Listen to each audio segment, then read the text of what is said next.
Right. Hello and welcome to the FilmSoc Livestream at long last.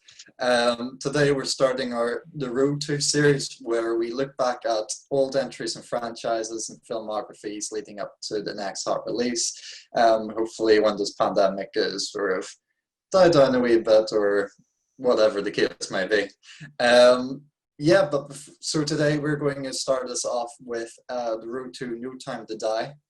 Looking back at all of the previous Daniel Craig entries, as well as some of the original franchise entries before the reboot. But before we get into that, we're all just going to introduce ourselves with our favorite Bond theme and a film we watched recently. So I'm your host, Peter, and my favorite Bond theme is You Only Live Twice by Nancy Sinatra.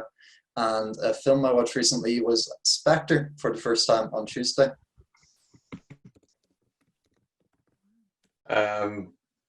Hi, I'm Duncan. My favorite Bond theme is Living Daylights by Aha. And the film I saw recently was 3:10 to Yuma. Hi, I'm Kat. Probably my favourite Bond theme is Writing on the Wall by Sam Smith. And a film that I saw recently, I really don't recommend, was 365 Days. Ooh, that's the Netflix one, right? Yeah. I'm just going to know it's the Duffy one. It's truly, truly terrible. It might be one of the worst films I've ever seen. I'm Devon. My favourite Bond theme is You Know My Name by Chris Cornell, which is from the film I watched last night, Casino Royale. Good thing. Hi everybody, I'm Jerry. My favorite Bond song is also same as Devon. It's You Know My Name by Chris Cornell. It's just one of the most catchiest ones. And a film I saw recently, technically the film I saw the most recent is Dark Knight, but the one I really want to sort of mention is Capone by Josh Trank. One of the most awful film of the year, but also kind of interesting. Yeah. Cool. You Know My Name would be my second favorite. It was really hard to pick. It's so good. So before we get into the show, we are just going to go for some news and rumors and a bit of charts, but don't worry, this is not the normal Peter experience with news and rumors with very little to go over. We'll just go for the Netflix chart. Box office has opened up again in England in some parts. I think a couple of chains are holding off until like actual bigger releases, but we don't have the numbers yet. Hopefully we'll have it for the stream next Saturday. So on Netflix at number 10 we have The Green Mile, then Hotel Transylvania 3 Summer Vacation, Mamma Mia at 8, 7 The Nut Job, that's the predecessor to The Nut Job 2 Nutty by Nature. 6 is Mamma Mia Here We Go Again, 5 is The Courier, not related to our Syrian newspaper, 4 is Rock and Roll, 3 is the greatest film of our time, 365 Days. 2 is Eurovision Song Contest, The Story of Fire Saga.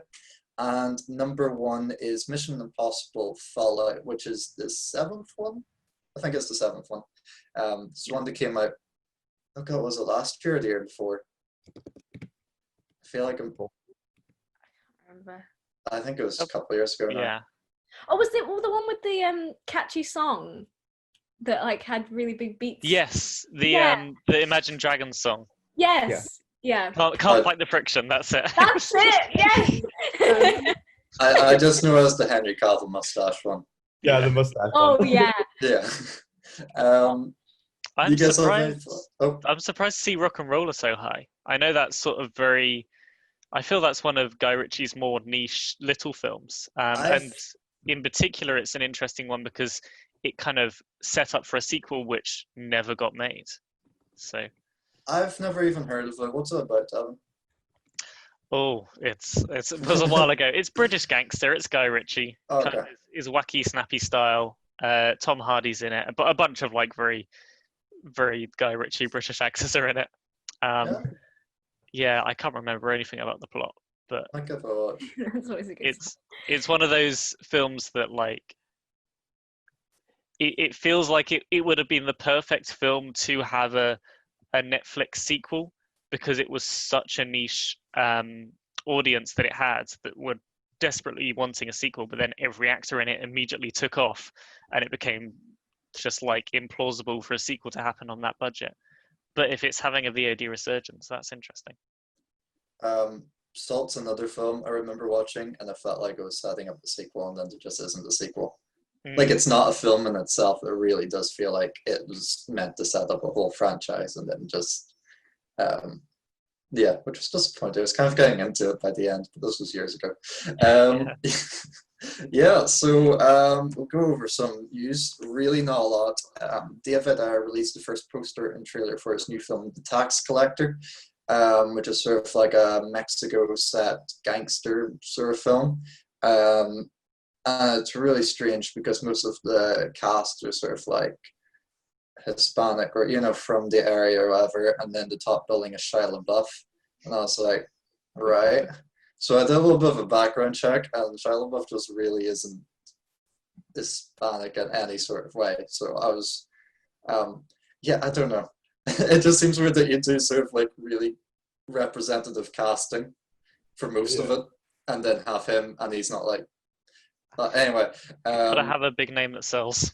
Yeah, I think they've just been really good friends since Fury. Did you guys see the trailer? Yeah. Looks David Ayer. Yeah, it was pretty giddy. I okay. think. There was a line in it that was the same line pretty much from Suicide Squad, where he's like, "Oh, what are you? Like, are you the devil?" And he's like, "Me a bait," and it's like, "Oh yeah." The line Harley Quinn and Amanda Waller have when they first meet. I was just like, okay, you can't do that. Like, you can't.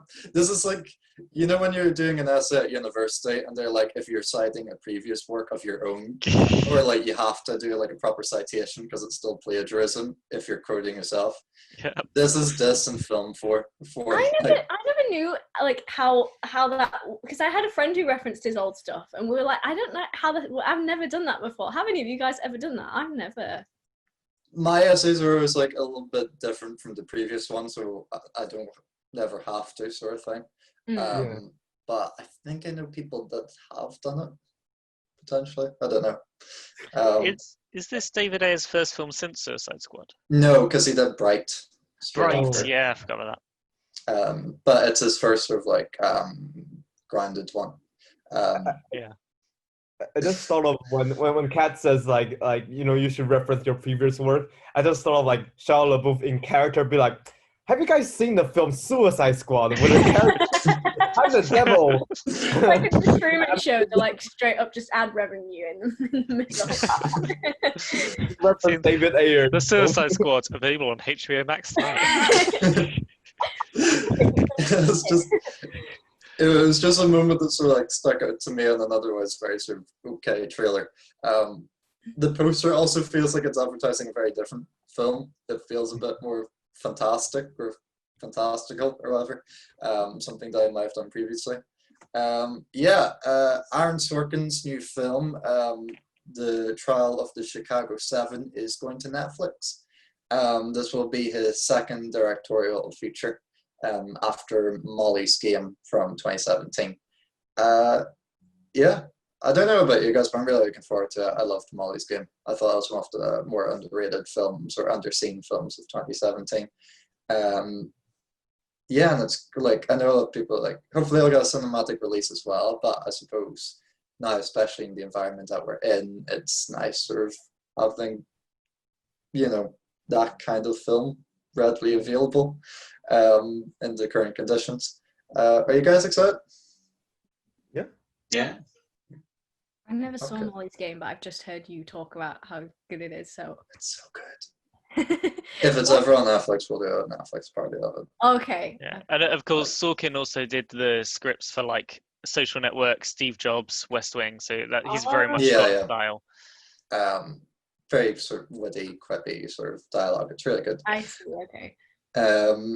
Do you guys remember when Sony was like, right, we're going to do a Craven film, we're going to do like this Carnage film, we're going to do like this Taskmaster film? Well, you might remember that a while ago they were planning on doing a Black Cat and Silver Sable film. I think it was called Black and Silver was the title they were sort of playing around with. And they even attached a director to it, Gina Prince Bythewood. That's such a cool name, by the wood. And recently she did an interview saying that it's still sort of in production, and Sony's just playing around with the idea of, can you really do this film without Spider-Man? Or does Spider-Man really need to play a part in this? Especially since Far From Home was the first Spider-Man film to cross $1 billion. Yeah, this stood out because I hadn't heard about this film for a while. I just sort of assumed it was cancelled. Are you guys ready for Black Cat and Silver Sable? If it's being made by Sony, does that mean it isn't part of the MCU? It's this like 2.5 dimension universe that's sort of in all dimensions. So Venom universe, basically. Yeah, it's hard to describe because, of course, in the Morbius trailer with Michael Keaton as Vulture, which might suggest that's part of the MCU. Oh yeah, I just remember that interview from like the first Spider-Man film Tom Holland made, and like I think the Kevin Feige and I think Amy Pascal. Yeah, they sit together next to each other, and like the interviewer was like, "Oh, is this film, the Sony films, part of MCU?" And like Amy Pascal was like, "Yeah, kinda," and then Kevin Feige's like, "No," and like it's always in that in between area. It's like the Schrodinger's Sony's film, Schrodinger's like Spider-Man. It's like it's always in between. It depends on the box office, I guess, because I think MCU sort of let Morbius into the MCU because Venom made good money. That's my guess, anyways. Yeah, because I don't think if Venom didn't make good money, they would have let Michael Keaton cameo in Morbius. Is that the film? Yeah. But I'm not really sure that Marvel has much of a, because obviously Sony owns Michael Keaton's contract to play Vultures. Homecoming was a Sony film to begin with, so I don't really think Kevin Feige could really say anything about it if he wanted to. It's within Sony's right to make these sort of Spider-Man spin-offs and include characters with the same actors that were featured in previous film. So yeah, I don't know. Maybe this is just like you know how you have sort of like, well, suing for a Bond thing here, Judi Dench is M in 2 different continuities, and J.K. Simmons is J. Jonah Jameson in 2 separate continuities. I could see them maybe just spinning it like this, like some of the characters have the same actors, but they're part of a different universe anyway. They seem to be doing the same thing with kind of DC, because they've got Michael Keaton playing Batman in the new George Ezra Flash film now. Yeah. So I do think it's quite interesting with this that they're saying that they don't think it could be successful, but so far for their like, let's try and make villain films without Spider-Man, they've just had Venom, which was wildly successful, like made more money than anyone expects it, and maybe than it deserved. And then they've got Morbius, which hasn't come out yet, so they can't really judge that box office. So I don't know where this... And also they had Enter the Spider-Verse, which was far less financially successful than Venom. It had like 17 Spider-Men in. So yeah, I don't know where this line of thought is coming from. It would be interesting. I do wonder if maybe they're having problems with Morbius and the production of Morbius, and it just isn't turning out like they were hoping with. And they're like, well, maybe we should make sure that this actually kind of hits the ground before we invest in another villain property. Yeah. I mean, they're going all out on Venom. It's strange. It's strange. They might kind of try and do like I've heard some talk with the MCU that since they've finished off the whole the third, I think second or third phase, they're going to move into doing parallel universes. I think they started setting that up with Far From Home. And apparently they've been talking about getting Tobey Maguire in to play his Spider-Man, but to meet Tom Holland's Spider-Man. So they might do like a massive parallel universe hodgepodge thing at this point. Maybe, Yeah. but still, this is very Sony doing Sony's thing. Uh-huh. Sorry, what are you gonna? No, I wasn't really gonna say anything. I was just gonna say, like, considering how like diehard so many of the fans are of the Raimi trilogy, I do think people would be very interested to see him come back, like Tobey Maguire come back, like even if it was just a stupid cameo or something. Like, I mean, like everyone loved it, that bit in, like, I guess this is a mini spoiler for Spider-Verse, but that like one single reference they made to the Spider-Man 3 is just so good. I think people would like love those aspects, but I don't know. Like, I thought that was all. Is that all just rumors at the moment? Like nothing's confirmed. I think Tom Holland said in the recent interview that there's the original plan of bringing back all the previous live-action Spider-Man to do voice cameos in Spider-Verse and sort of portraying like an animated version of their own Spider-Man. You know, like a Garfield one and a Tobey Maguire one and stuff. And they could still do it. I think, like, I'm more excited for the animated universe stuff that they're building. I think it's really cool. And it's one of those strange instances where going really big at the start actually, you know, worked out well. And just sort of like, here's everything, because I had a smaller story at the heart of the film. I think they were able to sort of ground it a wee bit more with Miles Morales. Yeah, I don't think Black Cat and Silver Sable will get made. If it does get made, I'd say they're more recognizable villains than Morbius. I don't know why this wasn't fast tracked or, you know, put ahead of Morbius. Is anyone attached to Star? No, I don't think so. I don't even think they've been developing it. I think she said that when the director was attached back in like 2017 or 2018, she hasn't really looked at it since, because she's been working on a TV show and they weren't really sure what they wanted to do. So I think the hope is that when she's finished with her TV show and it's all released, she'll go back to it and see. But both Morbius and Venom 2 are meant to be released this year. Really? Still this year? No, they were meant to. Oh, they were meant to, sorry. Yeah, Morbius was meant to come out in July, and I think Venom 2 was an October release. But yeah, a few more pieces of news. This is just a rumor, or sort of some sources are going out, but DC's at that thing again where they're like, do you want to develop a Zatanna film? I was like, what about a Raven film?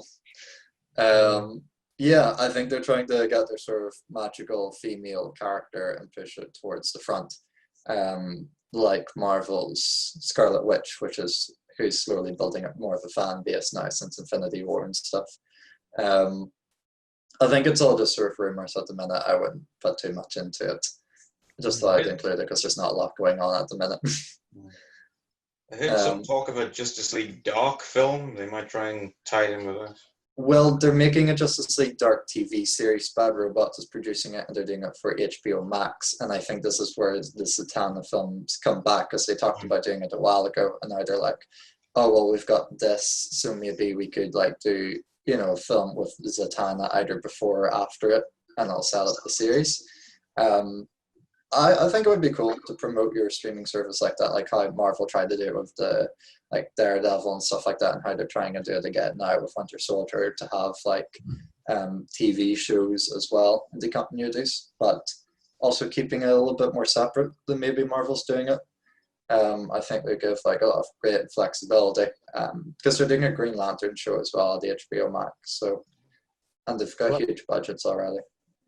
I'm curious that it's like, do people care about the continuity of like the DC universe, like after like the Justice League and that bombed so badly, and then now there's a Snyder Cut coming out, and like I think it would just be super complicated if they tried to keep it all in the same timeline.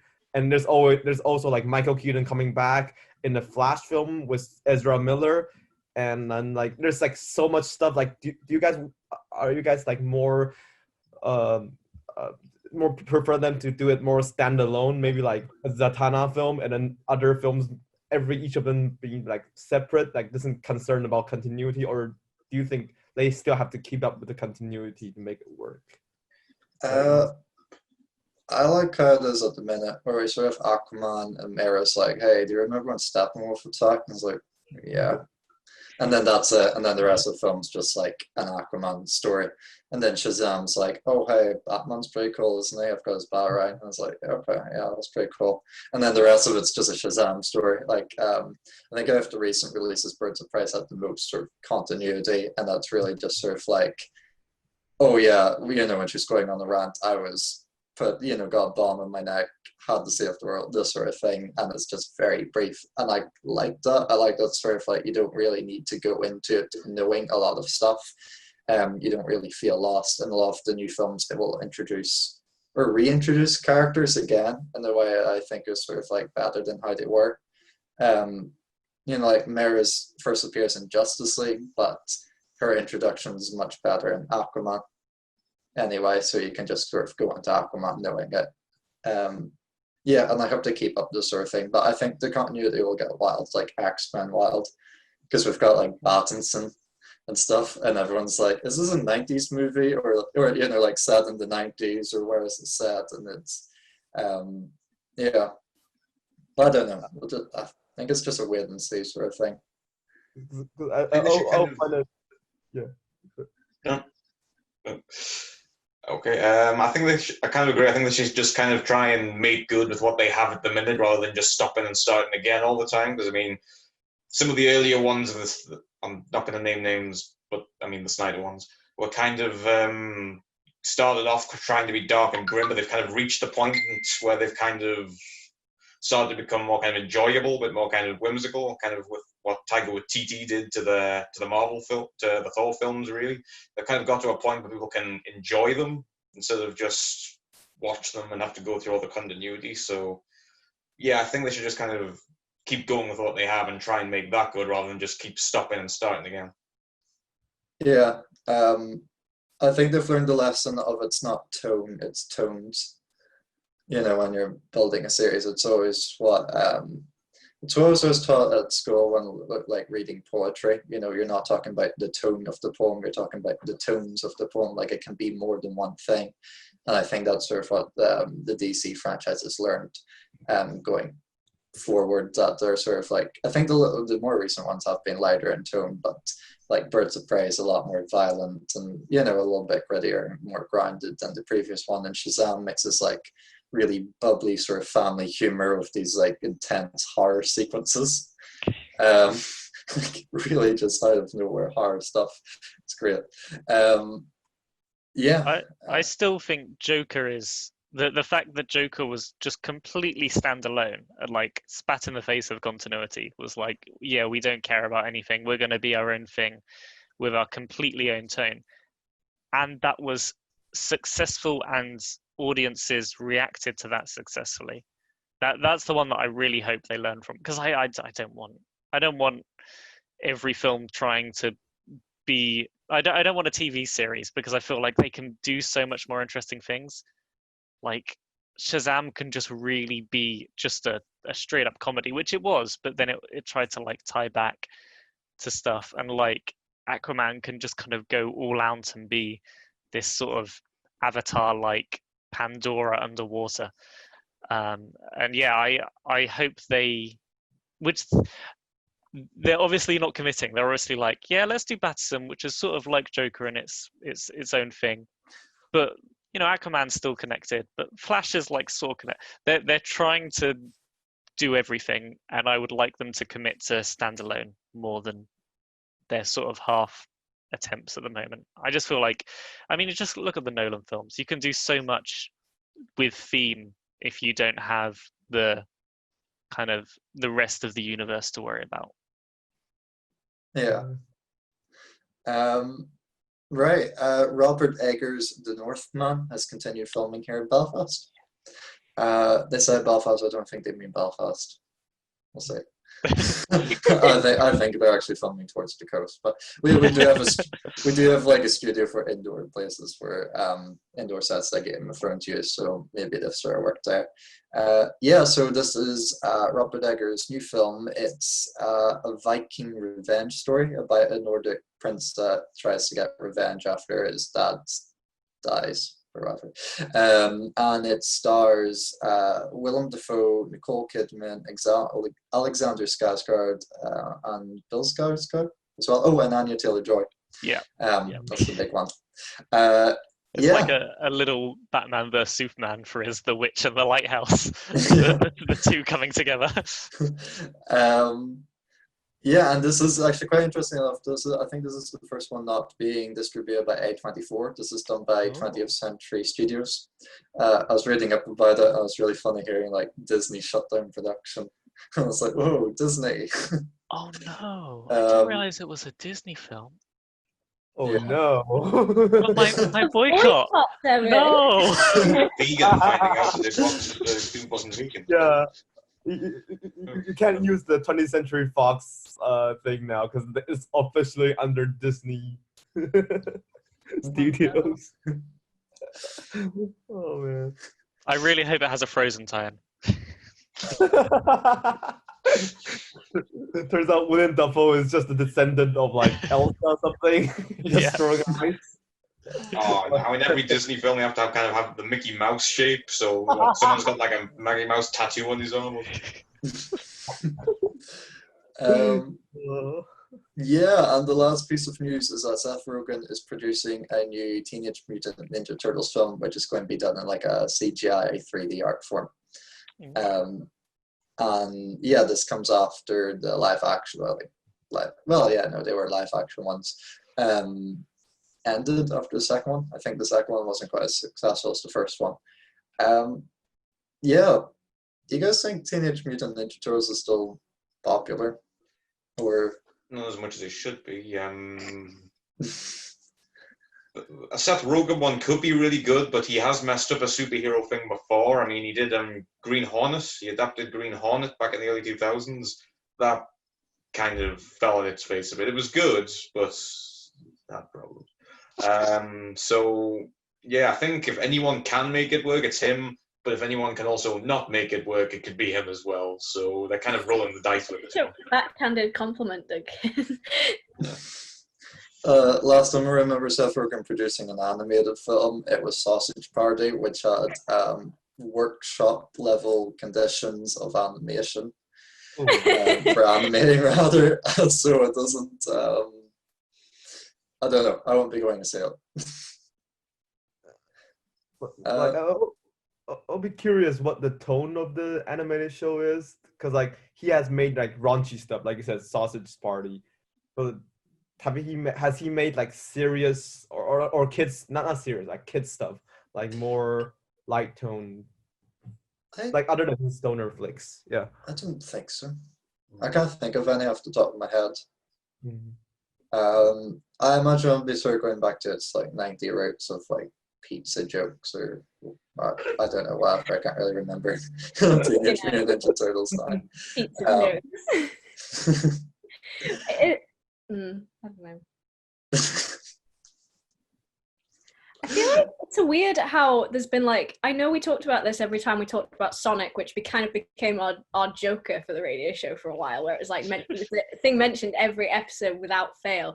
But like, it is funny, isn't it, how like how there's that kind of like 30-year rule of like in the say like in the 80s there was a lot of nostalgia for the 50s, and then like in the 90s there's a lot for the 60s and it's like, and it kind of like has a 30-year rule of like people obviously growing up in those kinds of environments then make movies about those environments because it's like nostalgia and create blah, blah, blah. I think it is interesting how like that kind of like 90s mostly cartoony stuff is really like coming back in a resurgence. I don't know, like I know some things never really left, like Pokemon and stuff, but there was kind of a long period where there was no big Pokemon movies made and things like that, and like until Detective Pikachu, and I know it's slightly different, but I don't know, it's interesting like sort of why they're making a Teenage Mutant Ninja Turtle movie. I don't know.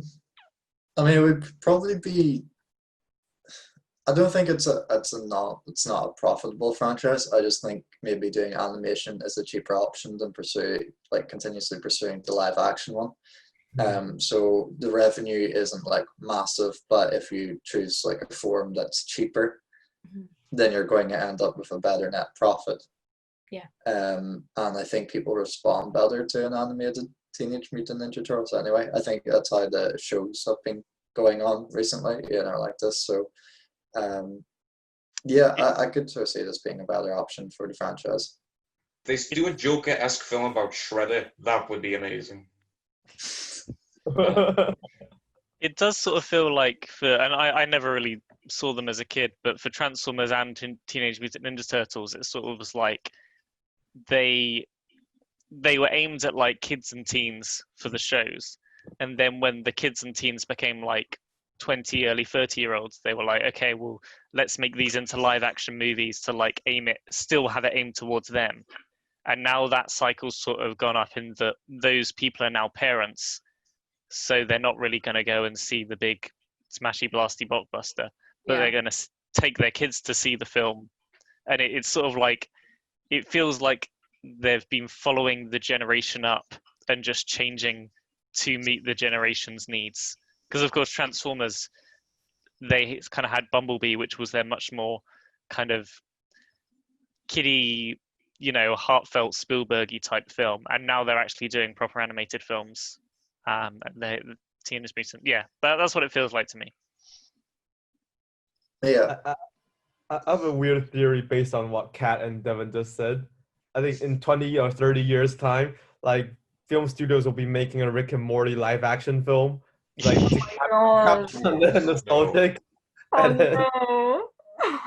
God. And they're gonna milk it to dry, and then they're gonna relaunch it with another animated sequel or something. It's like when when they do like Simpsons characters in real life, and they make them like kind of like make them look really, really gross and everything, because it's kind of what they. That's how I imagine they would like sort of like have the like how Rick's nose is kind of like Squidward's nose. Just like imagine people with that. Oh God, that'd be so Uncanny Valley. Who would they get to play Rick? Like, who would they get? God. Who's older? I mean, in 10 years, there might be tons more, like old man actors. Who'd be 70 then? Who's Brad like Pitt. 49? Oh, wow. Daniel Day-Lewis. Tom Hiddleston's got the. This is where we cast the Rick and Morty live action movie. Who's that guy? Paul Dano as Morty. Oh my God! Yes. Oh, Paul Dano. Oh, he's so good. On that topic, the only thing that I'm excited about when Disney eventually make a live-action Incredibles is for people to like get the live-action cast and put them in the proportions of the originals, and just have a terrifying mutant family. What would be so funny about that as well isn't even Elastigirl's proportions. It would be like it was called, because he's so tiny, like toddler height in comparison to everyone else. What's he called? Dash. Dash, that's it. Yeah. You've got the baby who's got like a head shaped like Stewie, so you've got to Oh God. What was the costume designer? What was her name? Which one? Oh, Edna. Oh yeah. In real life. Oh God, yeah. Tiniest woman, yeah. They can find just wig on her. Right. Oh, the little guy from The Office. Believe it or not, we have a show. All right. We've gone through so much though already, Peter. Yeah. Cast a new Rick and Morty movie. It's like plan the Incredibles remake. Yeah, this is the future of the James Bond franchise right here. New Rick and Morty films. Yeah, right. So the main event of today, we're going to be looking at the Daniel Craig films in hindsight or in retrospect or whatever, before No Time to Die comes out. And first, I just want to get everybody's sort of like general thoughts on the Daniel Craig films, maybe even the franchise as a whole, if you have any sort of relationship with it.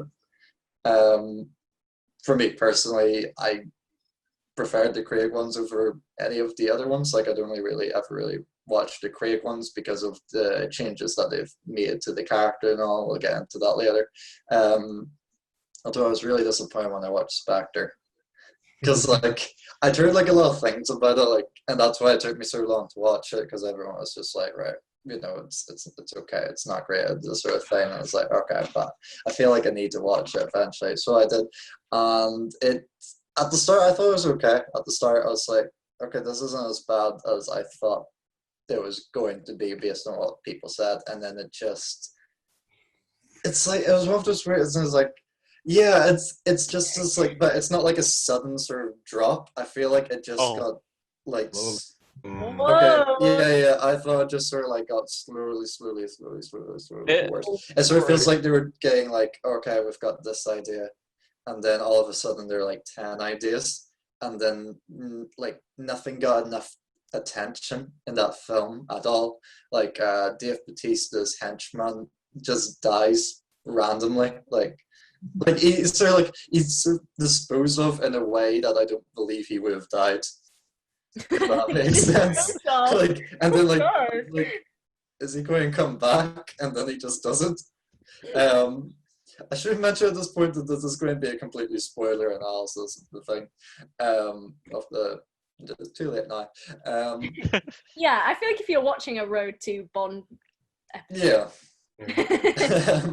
Spoilers. But which movies explicitly will we be spoiling? Like, what's the names of them? Right, okay, yeah, so spoilers for Casino Royale, Quantum of Solace, Skyfall, and Spectre.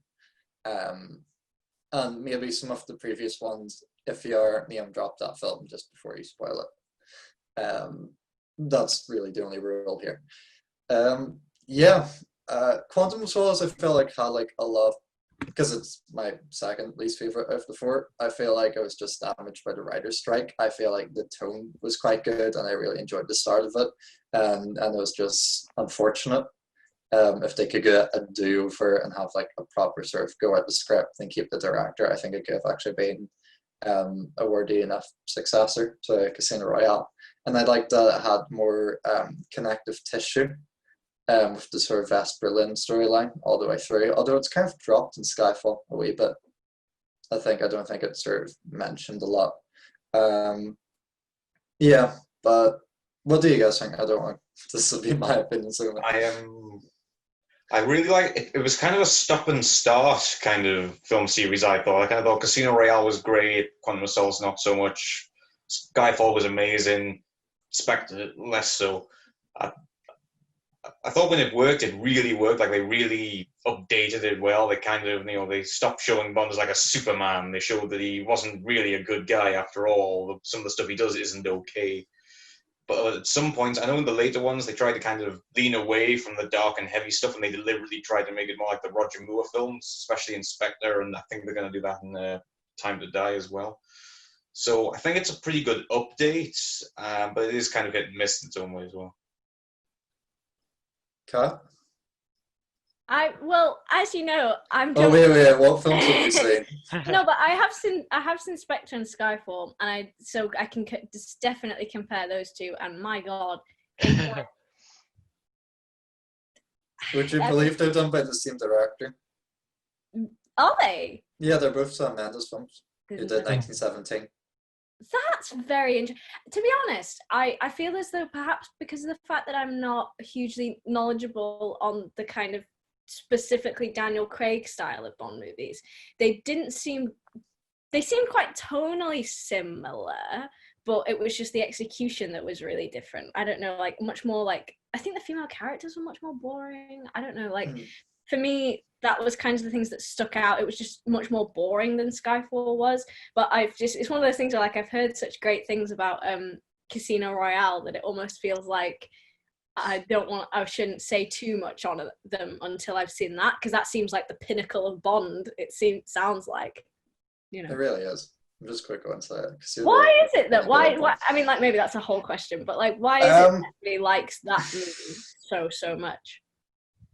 Well, I can't speak for everyone else, but what I like about, first of all, there's so much. It's such a brilliant film. There's sort of a lot to go Devon wants to go. Yeah, Devon, you start off. Okay.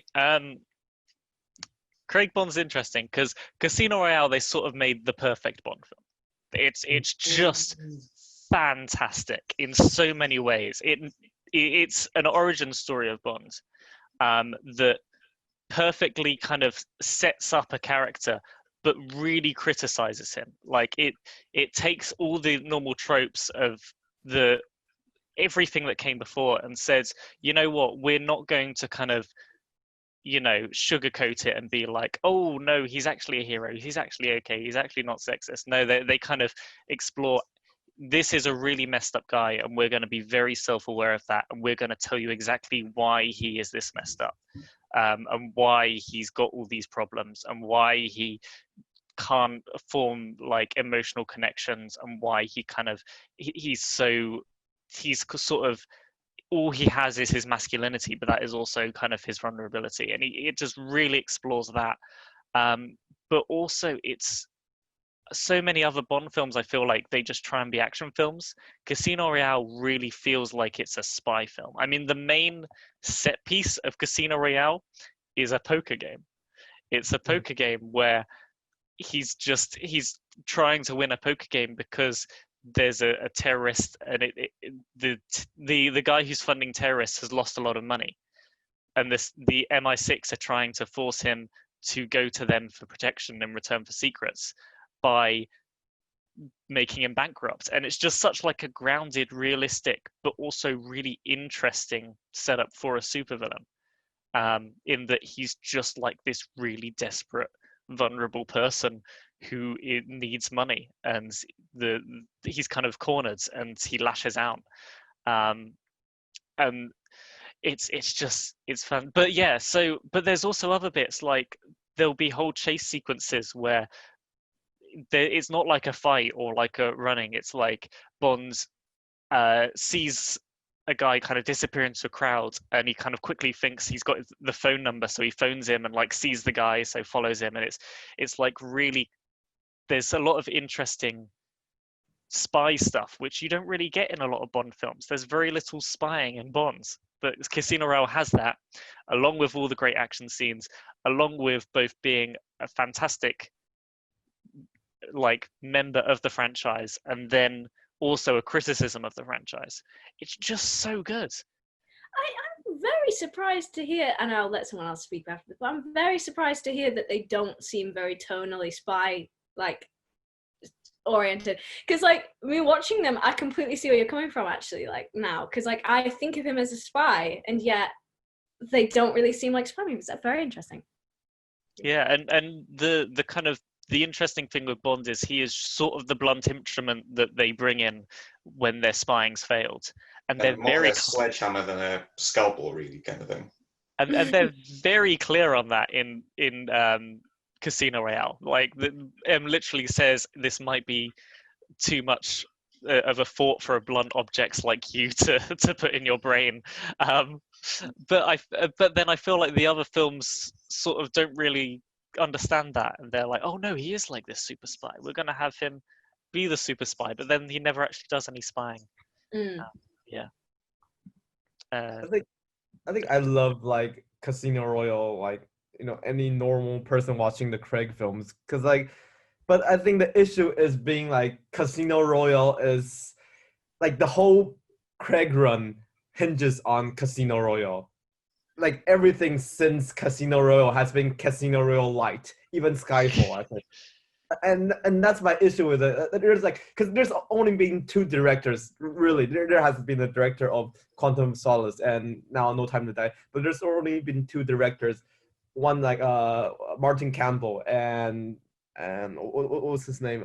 Sam Mendes. Sam Mendes. Yeah, and like I feel like it's in this weird stretch of like, oh, which every time a new Craig film comes out, and you would think about, oh, is this film's going to be more Sam Mendes or more Casino Royale, more Martin Campbell, and it always ends up being none of them. It's like it's always been in between space, because like sort of Martin Campbell was sort of trying to imitate. It has a good story, but the style has been like influenced by Bourne films. And with Sam Mendes, with Skyfall film, it feels like it's trying to imitate Nolan, like the pace, style of it. So I have a confession to make, because I'm more of a Pierce Brosnan fan. But like I like them because I can enjoy any of them, honestly. Like I can pop in any of their DVDs and watch it. But I can't do it with Daniel Craig films. Even when I watch Casino Royale, it frustrates me because it's like watching Batman Begins and then that's it. And be like, oh, so where's the next thing? It literally ends on the cliffhanger. And when you watch Quantum of Solace, of course, Quantum of Solace being Quantum of Solace, it's kind of like a bit half-assed, I guess. It's not a bad film, but it's not what the next film of Casino Royale should be at all. It never sort of continues that momentum, and it always frustrates me. And even when Skyfall happens, I feel like some other films of Daniel Craig films should come before Skyfall, because Skyfall feels like another reboot of the Craig films again, which is like it interrupts the flow a little bit when you watch this. Like he never got into Bond mode. Not saying he should, because like I think Casino is great and all, but it's not, it's never in that Bond. Like for example, I think in Spectre they introduce a character. I think it's like Swan something. Like Peter, you just watch it. Dr. Swan. Dr. Swan. And her dynamic with Bond is sort of a little bit play on the Vesper Bond situation, because Vesper is the one who has the power, who actually has the wits and the smart ass, the cleverness to outsmart a sort of like a blunt instrument like Bond.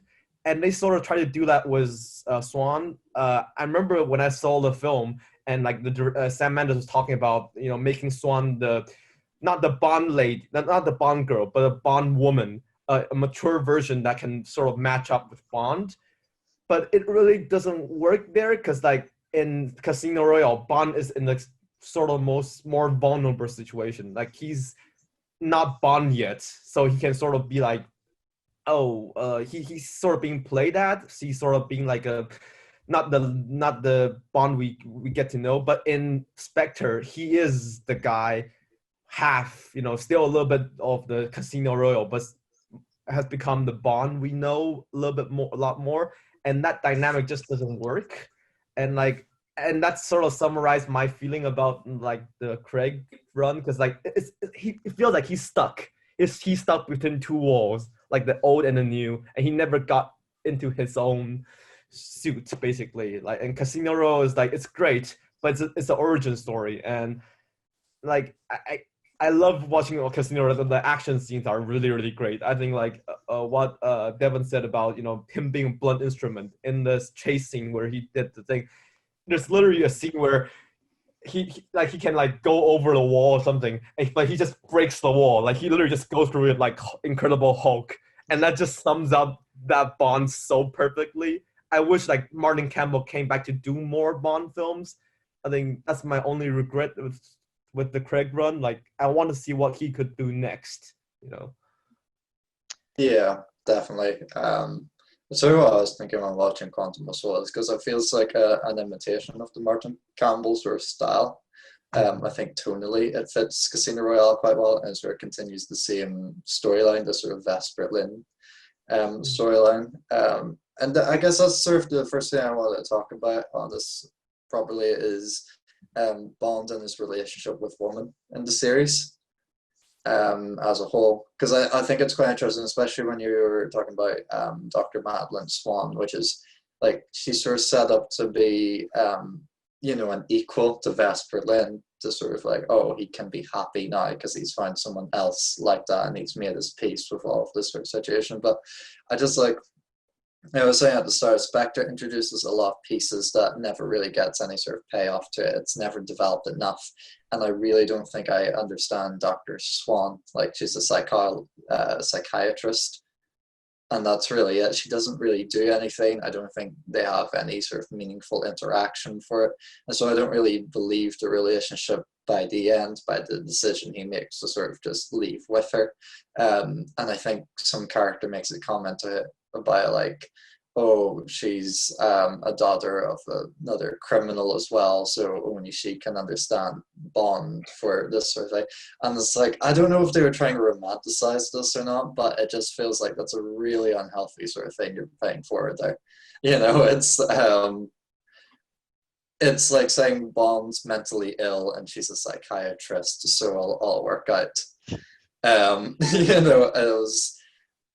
It's just strange. I suppose like she'll be back for No Time to Die, so it'll be interesting to see what she does then. I'm kind of hoping, I suppose after having seen Spectre, it puts a lot more pressure on No Time to Die, before seeing Spectre, I was just thinking, right, No Time to Die just has to be like a good Bond film. But now I feel like it has to redeem what happened in Spectre, or like help Damage fulfill. control. Yeah, it has to fulfill the promises that Spectre tried to make but couldn't keep. But yeah, I thought Quantum of Solace is quite an interesting one, I think, for women. Because you've got a couple of Bond girls in it. You've got Camilla, who's the Bosnian sort of spy one, and I think she's quite an interesting character because she doesn't have any sort of sexual relations or any sort of romantic relationship at all with James throughout the entire film. I thought that was quite a refreshing take on it, just to have it, because you don't really get that even sort of with Naomi Harris's Moneypenny. It's sort of just flirtations. It doesn't become sexual, but it's sort of, there's still sort of like a tension between the two throughout it. So I thought it was quite a refreshing change, and that sort of helps Quantum of Solace for me to have that sort of dynamic, especially when the whole film is like a revenge plot for a previous love interest. Yeah, and then I suppose finally for me, what I really don't like about the Sam Mendes films is that he feels like a traditionalist for Bond, which is why I hate the sort of traditional Bond stories, and I hate this idea of like Moneypenny being a field agent. And I was like, oh, that's a really cool idea. I love the sort of idea of Naomi Harris also being on the field and stuff. And of course, the first thing they show is that she doesn't get a clear shot. She says that, and she'll shoot Bond, and then she somehow gets like suspended for somebody else telling her, no, take the chance anyway. And then later on, you see her in China, isn't it? They go to the casino house, and she's super confident at what she does for the most part. She's still sort of a little green, but she seems very comfortable in it. And then by the end of the film, it's like, oh yeah, it's not for everyone, like you said, so I've decided to become a secretary. It's like, I don't believe that decision. From like what I saw previously in the film, I think she seems very comfortable in what she's doing. I think this is a way of the story of like pushing back like strong woman, especially with Naomi Harris, a strong black woman, back into the status quo. And then I think that's also where Spectre goes wrong, because it's like even more that it's a bit campier. You sort of have like these classic things like the big, henchman and stuff like that. It feels more like a traditionalist Bond film. And so I actually find it harder to enjoy Skyfall now with Spectre because of that, because I can sort of see Sam Mendes like pushing it back to what Casino Royale sort of salvaged with the Bond franchise, and sort of, in my eyes, redeemed it. I don't know, what do you guys think about Bond, the woman? I think they kind of, they don't really glamorize it as much in the Daniel Craig ones, because in the earlier ones, at least some of them are kind of meant to be a kind of, particular kind of macho male fantasy type thing, where it's meant to be, Bond is this amazing kind of seducer of women, that's shown to be cool, and people should aspire to that almost. But with Daniel Craig, it's kind of shown that it is, in a lot of ways, kind of unhealthy, kind of brutal in a lot of ways, and kind of part of his job as well. His, kind of like Devon said, he's the blunt instrument, but his job kind of plays to his skills, and his skills are assassinating men and seducing women. Really, his whole role is to kind of cause as much damage as he can and pick up the pieces. Really. Yeah. I think it's because, of course, Quantum of Solace had the writer's strike, so it's sort of, a lot of it went without a script. So it's very good at the big action scenes. But there's no real proper story there. And then you get Sam Mendes coming in for two. I think Sam Mendes is a very good director in terms of the visuals and the set pieces, but his films never really have themes. They never really say anything. Like even from American Beauty, which is, it's a very strange film that is ultimately sort of satire without a message within that satire, to 1917, which is not a bad film at all, but it just is. It doesn't. He doesn't say anything with his films. So that's sort of the problem, is that we've had Casino Royale, which was really a film with a theme, with a message, really kind of properly deconstructing and examining Bond. And then we've had 3 films which aren't really saying anything. They haven't really had anything which they've had no theme which they can kind of focus around and make that what they're talking about, which gets very difficult when you're trying to make a film which doesn't say anything and you're showing this womanizing character on screen and showing all these relationships he has with people. All of those things could have been really good and they could have said something really interesting, but there was just the team behind it that aren't really they don't really say anything. I repeated that a lot during that ramble, but yeah. And I feel like, yeah, every single one has been a missed opportunity. And the Dr. Swan is the perfect example, where they were like, well, Vesper works, so let's take Vesper and do her again. But the reason why Vesper worked is she was directly built around Bond's character arc through that first film, and like her betrayal and all that. It's all perfectly designed around the character arc which Bond goes through. So making her again without having that character arc, there's no reason for Dr. Swan to be in that film. You could take her completely out of that film and nothing really changes, because she's not really a part of any actual arc which goes on in the film. But I mean, Specs has many, many, many problems, and I don't agree that it was. I feel it was just bump.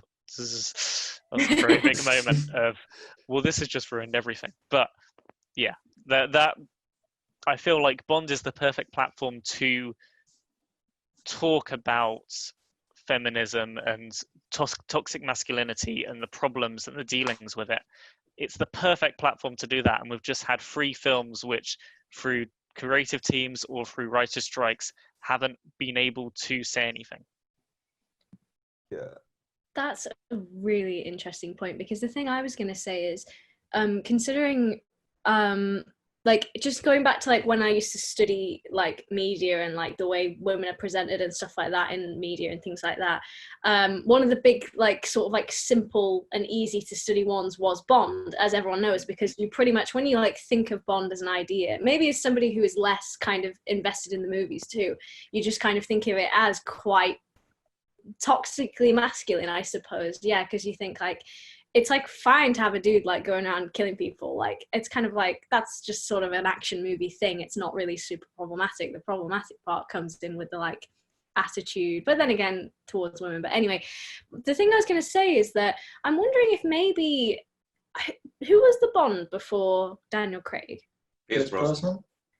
Okay, I'm wondering if maybe the transition period of like, so obviously like, I definitely think even if it's not perfect, by no means it sounds like it is, there's elements of like feminism in them, but maybe they're not as developed as they could be, like Devon said.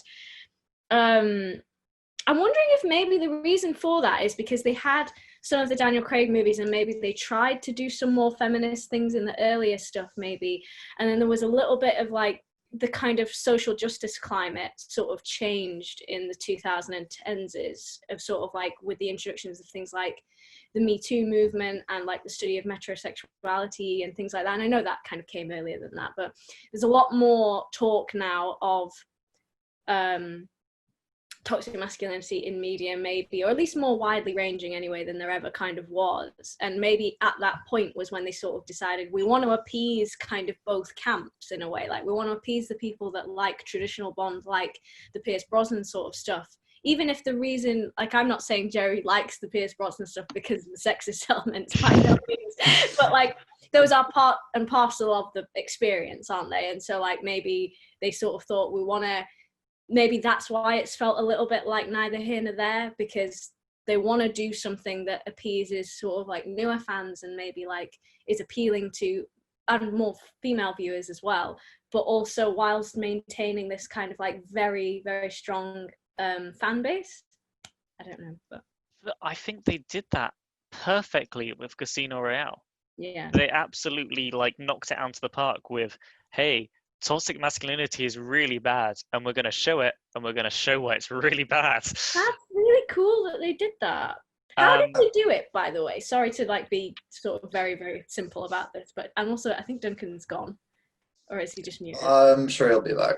We'll see. Anyway, well, I was thinking there's a great bit in Casino Royale that I love, and it's a classic sort of Bond girl moment that they give to Bond, is that they end up in some sort of, hot sort of tropical place off the beach, and it's sort of all white sand and all, and usually you see sort of like some like the Bond girl and Dr. No or Jinx and Die Another Day, and they sort of emerge from the water in this like extravagant bikini suit or whatever, this sort of thing. But instead you sort of see a woman on a horse going by and kids follow her and all, and when it gets to the sea, it's Daniel Craig coming out with these like short blue trunks, and the full sort of body and all, and it's like, it's not sort of showing a vulnerability to him, but I think it's putting the same sort of gaze onto him that they put onto the Bond girl, where it's sort of like the Bond girl emerges from the water and it's like, that's our ideal sort of woman, and they've sort of like flipped it in Casino Royale. So when Bond comes up, that's her ideal man. And it's such a great moment because it sets up everything else afterwards, where it's like, it doesn't excuse toxic masculinity. Like Devon says, it's like, it's highly critical of it. But it also makes Bond sympathetic of it in a way. I think he's like, because like the woman that emerged from the sea before, I think he's objectified in the film.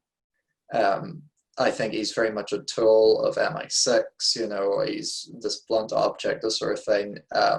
I can't remember if it's in Casino Royale or if it's in the previous film, but I remember saying like orphans make the best agents. And it's this idea of sort of being parentless. There's a great scene with Vesper Lynn in a train where they're trying to like read each other, and he's sort of saying, oh, you've got this and this and this, and this shows like this and all that, and she's like, oh, you're wearing a dinner jacket but you resent it, you came from you went to a very wealthy high-end school, but because you resent it, that tells me that it was given to you by another benefactor.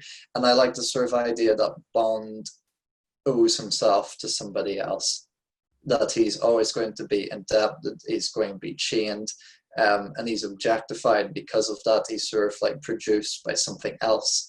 And I think that objectification, vulnerability ends up being projected in toxic masculinity.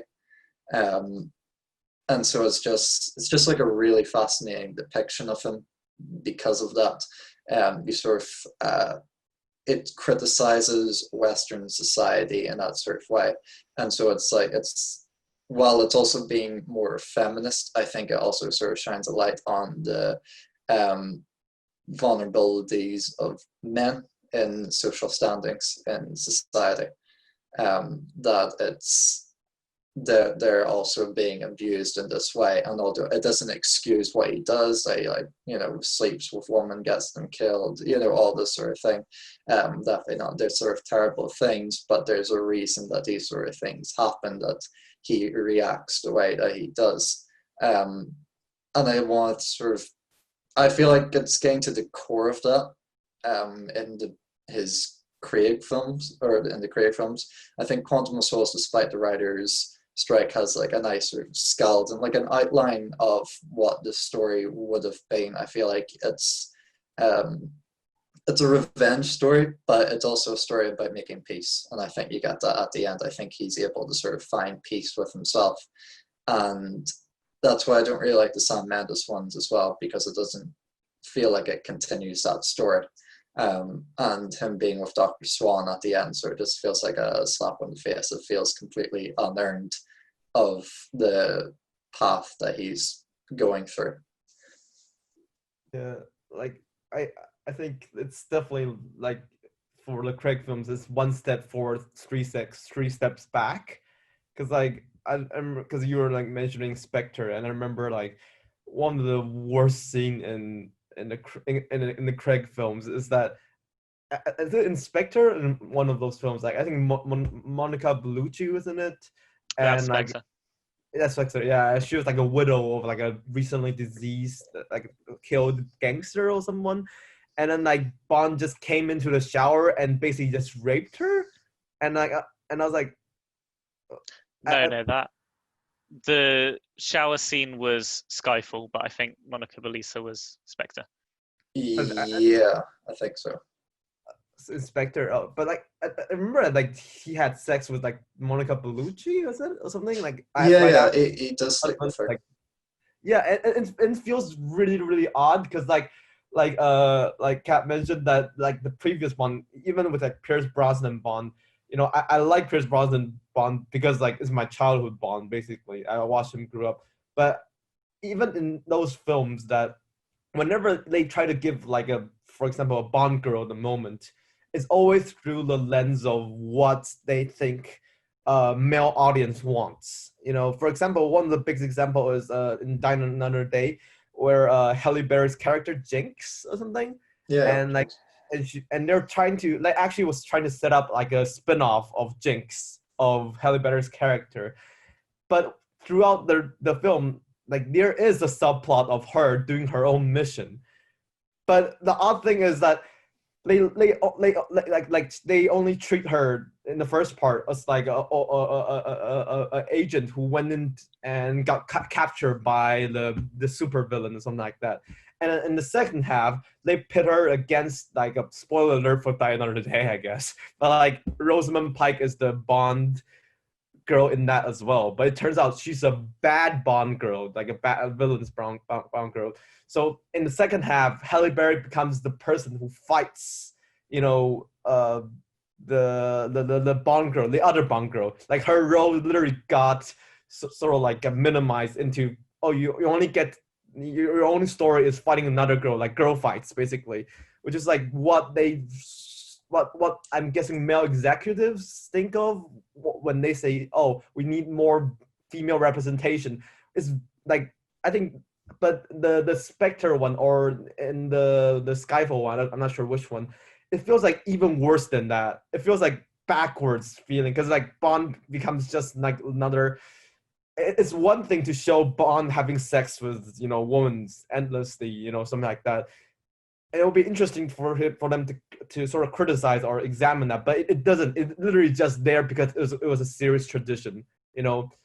And it sort of frustrates me because like the sort of the whole Brosnan films are quite, you know, problematic on its own as well, but it's like consistent, like it's style, it's everything, it's quite, you know, sort of very outdated in a way that's what people think of as Bond films. As sort of, I treat them as sort of like guilty pleasures or like B movies these days. When you just watch it and just switch your brains off. But when you watch a Craig film, your mind immediately goes into more, oh, these are more mature because Casino Royale, because sort of your mind be like, oh, this is a more mature Bond, this is a more socially aware kind of thing. So when they doesn't actually do anything interesting about, you know, female characters or examining their relationship and actually went backwards to it, it feels 10 times worse. You know, not saying that the previous films are better, but right after you've done, you know, Casino Royale, one of the best examples of examining, you know, misogynistic characters, and I think it's very, very interesting to see that like sort of like the whole point of Casino Royale is an origin story, not just of how he becomes Bond, but also how he becomes sort of a woman hater, like sort of like literally a woman hater or a misogynistic person, because I think the broad stroke is she got betrayed by this woman so much, like because the final words she said on her was the bee is dead. Can I swear on this show? Yeah, go for it. I think he literally said the bitch is dead, which is like the most, you know, like he literally snaps and becomes that woman hater, like with a womanizer person who treats women like objects. And I was like, I wish they'd done more with that. Like instead of just switching, maybe a little bit in Quantum of Solace. I haven't watched Quantum for a while, but like I said, the most interesting thing about Quantum is actually about Bond grieving a little bit, like him sort of coming to terms, but it doesn't coming to terms to, it doesn't sort of get examined more, because I do want to see more Bond's like sort of like deconstruction of his relationship with woman. And because I think what Kat said about, sort of Bond sort of evolves as time goes with the Me Too movement and things. I think even in the Brosnan era or something like that, the inclusion of Judi Dench sort of changes the gender roles and politics a little bit in the Bond franchise, because she sort of, even in her introduction, you can see like Judi Dench as Q. Is it Q? M.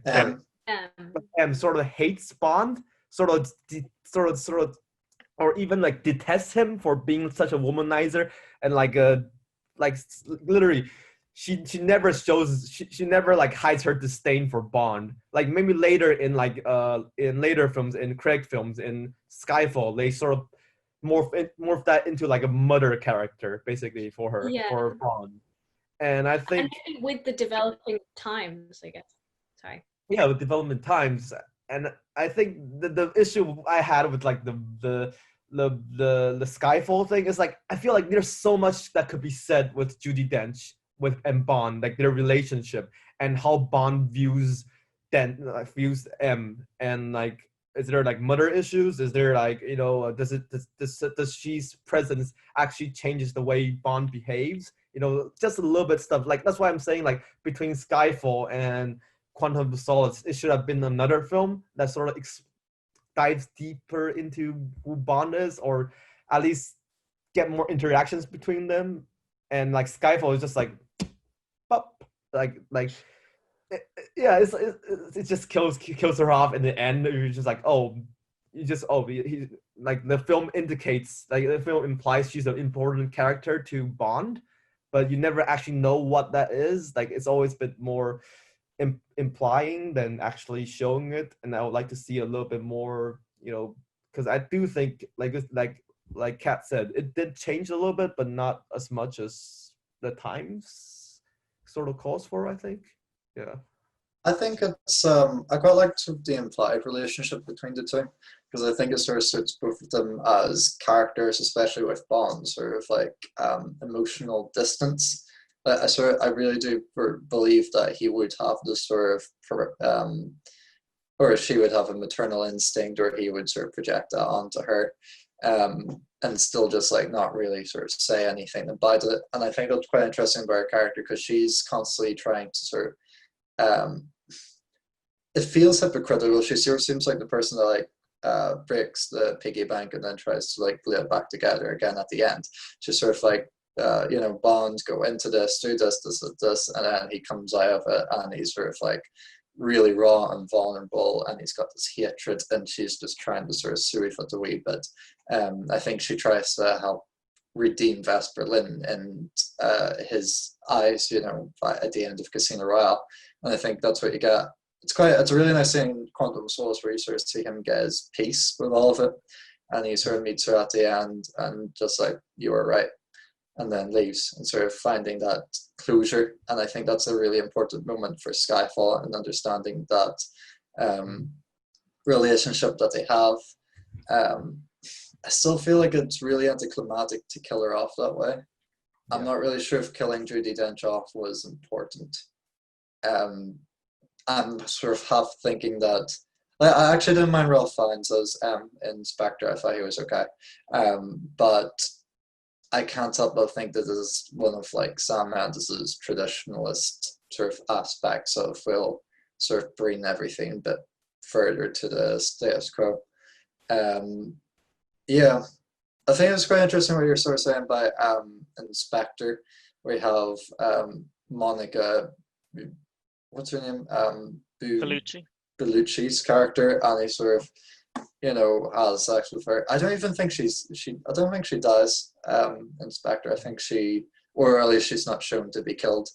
But it's such a thing in the Bond films, is that you have two Bond girls. You have sort of the main love interest, and then you have one that is either, if it's not a sexual relationship with the main one, there's another girl that he has sex with, and then she dies. You have it in Goldfinger, you have it in Diamonds Are Forever, you have it in Quantum of Solace, where the girl, it's actually a similar death to Goldfinger, where she's like covered in oil instead of gold.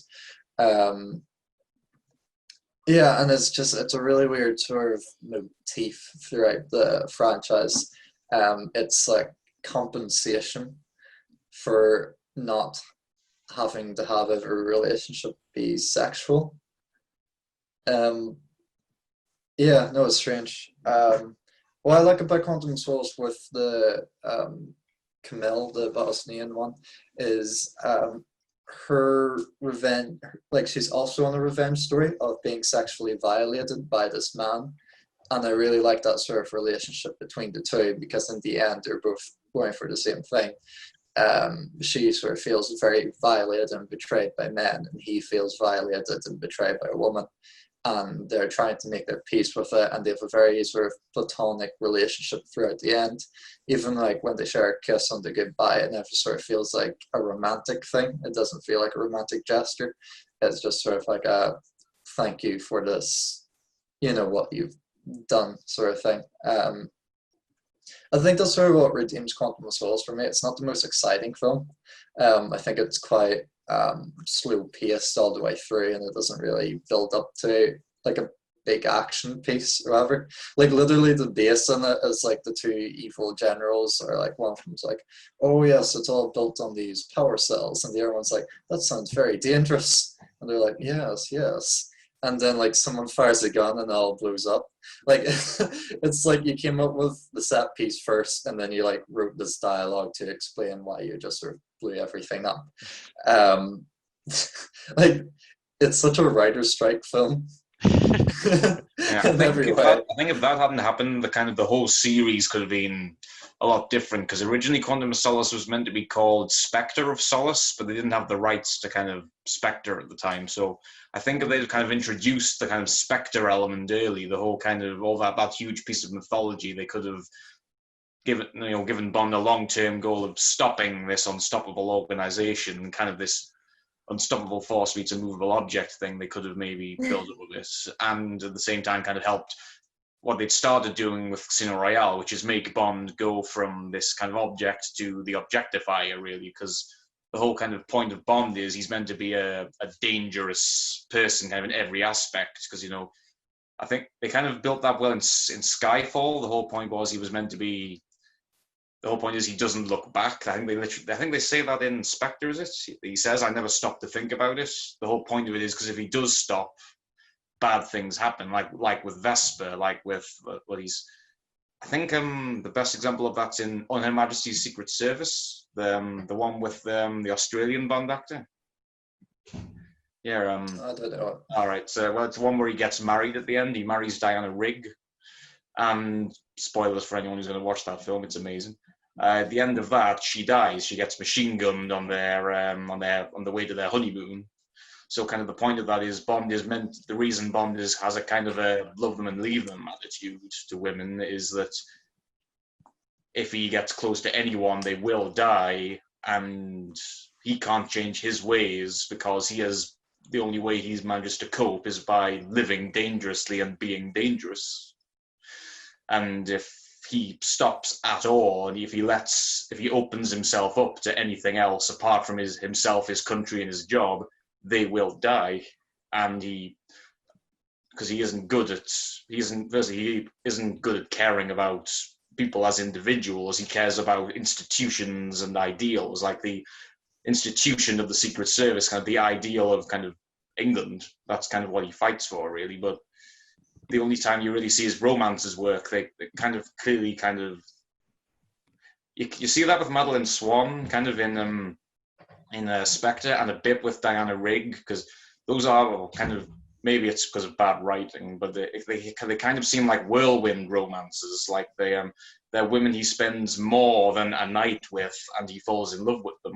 Like they seem that there's this kind of visceral connection, but doesn't seem to be one that would be the groundwork for a long-term relationship. And that's because the reason that he's kind of gravitated towards these kind of people is because that's the kind of person he is. kind of monogamy isn't something that he's built and factored into his life. It's always going to be just him and his work and his country, really. So, yeah, I think that the one thing that all the films probably get is that kind of the danger aspect of Bond, and that tying him down with any one person is never going to end well, because that's his tragedy, is that he always has to keep going on and he can't stop or look back, because if that happens, someone's going to die. Yeah, no, definitely. I suppose it's the sort of tragic character of him, and Spectre's trying to find the happy ending for him, which will be interesting to see in The Return to Die, if they'll give it to him, because it will be Craig's last Bond film. I'll be interested to see if they carry on in the same continuity, or if they'll do like a reboot. I am not 90. I am pretty sure they want Nolan to do the next one, because he's wanted to do one for a long time. But he wants a fresh start. He wants a new Bond, and they've been basically since I think it was Quantum of Solace. He was like, "I'd love to do one," and they were like, "We'd love you to do one," and he was like, "But I want a new Bond," and they were like, "Oh, well, I've got Craig at the moment, so no." I feel like Nolan suddenly has nothing on his plate. This is timing, yeah. Well, it was good timing until the world ended. Who knows now? Who would be the perfect Bond for a Christopher Nolan film? Because I'm guessing if he's going to be going back to the roots, he's going to do another kind of Casino Royale type thing, a kind of a origin story, like he did with Batman Begins. Yeah. Well, you see, I think a Nolan Bond would be interesting because Nolan's very good at theme, but he's not good at women. That could be it. You could have he marries Dr. Madeline Swan at the end of No Time to Die, and then Christopher Nolan one day like kills Dr. Madeline Swan off. Yeah. You've got to keep that dead wife motif going. Yeah. I mean, you could say not knowing how to write women is almost perfect for a Bond film, because in a lot of them, women are just kind of afterthoughts. Yeah, but at least Casino Royale, it's all about women and men and how they kind of, you know. Yeah, if you definitely want to do a more kind of modern take on Bond, definitely don't just... I think they should just stop calling them Bond girls, to be honest. That in itself is kind of... And stop doing the title things, where it's just... I've always felt that the titles... Well, I kind of noticed recently that the titles are kind of what goes on in Bond's head, really, how he sees women, because it's just these outlines of naked women dancing about, and that's probably just how he sees things, to be honest. Yeah. Casino Royale doesn't really have that in its style sequence. I think it's one of the best ones, I think. A lot of playing cards. Yeah, but Quantum of Solace and Skyfall and all have that sort of thing of women sort of going around and grabbing him and throwing him into the next sequence or whatever. This is sort of off topic, but the Spectre sequence is so weird. I just don't get it at all. I don't get the octopus. I don't know why people thought that looked cool. It's so weird. I think it's the Spectre, really, because the... Oh, sorry. No, go. The symbol of Spectre is a kind of, even in the old films, it's always been an octopus with 6 legs for some reason, and I think they're just trying to, in a really weird way, just show it as kind of everywhere, kind of, you know, a long reach kind of thing, but it's encircling everything. Cause, it didn't look good. That's what I'm going to say. Is it a reference to that older film? Octopussy? Yeah. Octopussy is the name of the girl, I think. Oh. Yeah. So no. It was just there for no reason. Well, like Duncan said, it's just sort of like the general shape. Yeah, it's always been... The bad guy had like a octopus on his ring in the old films. It's the symbol of Spectre. The symbol of Spectre is an octopus. Yeah, which is what the transition is that Craig finds the ring on like somebody's just killed, and it sort of transitions in. I think it is the idea that like you have the head and then all the legs, like a family tree. Yeah. Like Blofeld's the head, and then all comes down. Blofeld himself was a weird thing in that film, because firstly they definitely had to do something different with him, because in the originals he's just the guy with the cat, really, but in these ones they tried they tried to make it more personal to Bond, which is amazing. They should definitely try and do that. Try and make him more kind of, because he is meant to be the one person who could probably finish Bond off for good. But they decided to make him his secret brother. Like, they decided the reason that he's evil and the reason that he set up the path that led him to starting up a multi-billion-dollar criminal empire is because my daddy didn't love me and he liked Bond more. That was basically. And I wouldn't even mind that terrible plot if it was just for that film. But they go and retroactively say, hey, you know all those other interesting character setups and plots of supervillains for all those other films? No, they were actually all my sibling squabbles too. I masterminded all those situations, which just doesn't make sense. Why would he mastermind those situations in those very particular ways? Why would they don't even, like, this not, and then, like, what? It's just absolutely... It's like they retroactively were like, okay, we want to get rid of Daniel Craig, so let's ruin his entire film run. It devalues every other villain. Yeah, not just every other film, because the films are set up around the villains. But if the villains were just actually like, hey, this guy doesn't like his brother, so he wants me to mildly inconvenience his brother in such a way that his brother will get involved with my plot so I can more majorly like intervene with his brother, but not enough to kill him because that guy wants to kill him. So I'm just gonna like annoy him a bit for 4 films. It just I mean, if they'd set that up from the start, maybe. But they did. They sort of like, I watched them back to back, and then every one of them did talk about an organization and that they won't say its name.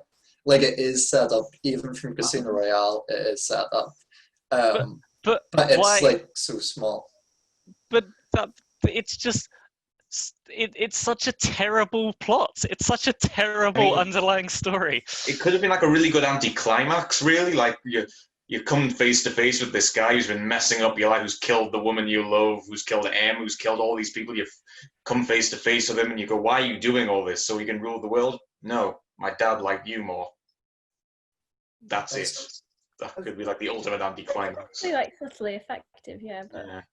The odd thing is that isn't that actually like in one of the Mike Myers film? That's the plot number 3. That's true. Yeah, the third one. Like the villain was like, I'm actually the brother of Mike Myers. Austin Powers. Austin Powers. Yes, that's literally the plot of Austin Powers 3 or something. Oh, God. That's even the good Austin Powers film.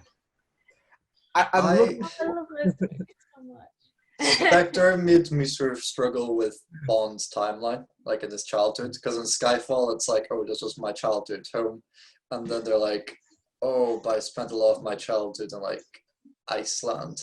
And I think that was his adopted family, though. That was his adopted family. Iceland. Yeah, but I don't understand at what point was he in Skyfall? Was it before this? And then it was in Iceland. But then the foster dad died. So it's like, does he go back to Skyfall after? Like, I like sort of. I wish his parents' death were sort of more normal. I wish all of it was just a bit more sort of regular and very basic to us. I mean, obviously, like Skyfall. I mean, it's a dump by the time they get to it, but it's quite sort of classic and tall and gun collections. It's very aristocratic. I don't know. It's just silly. It's in the books, I think, as well. But after his parents died, he was adopted by a guy called Oberhauser. I don't know how he went from living in Scotland to living in Switzerland, but they do say that he was adopted by a skiing instructor, I think, and that's how they kind of built on that a bit. Yeah. I actually wanted to talk about the villains here. I suppose Blofeld's a good starting point because he is sort of the iconic Bond villain.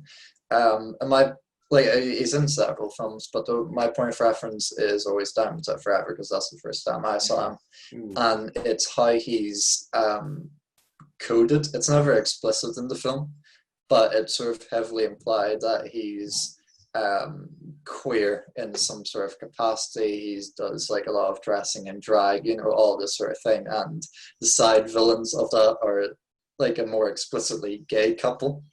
You never see them kissing, but they do sort of all the flamboyant mannerisms and all. But I think it's quite interesting with Christopher Walken's one because it felt a little bit more like Christopher Waltz. Christopher Walken was a Bond villain, actually. Yeah, I remember reading that. Sorry, before Kill. Yeah, it's cool. Yeah, I feel like it's closer to what the book is actually like, where he's sort of asexually coded in this weird way.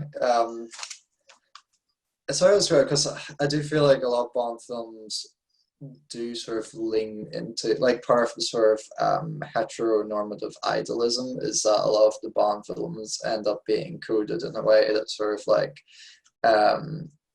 discriminates against sort of LGBT backgrounds that don't sort of comply with the society that the stories are formed in. I think it was like, I don't know, I still don't know how to feel about it because Spectre is quite like a recent one. And it's interesting again because they're both sort of introduced into Sam Mendes films, because Silva also has that scene with Bond where he's sort of intimidating him in this sort of like sexual way, going over like the lines of his body and then like feeling his thighs, and this sort of thing. And just, I don't know, I don't really like these sort of villains. They feel out of place, especially in the Daniel Craig ones. Sorry, Jared. But I think like the weird thing about Silva is that the Craig Bond actually enjoys it. Like he smiles back, and then they sort of have a little bit like flirtation kind of thing.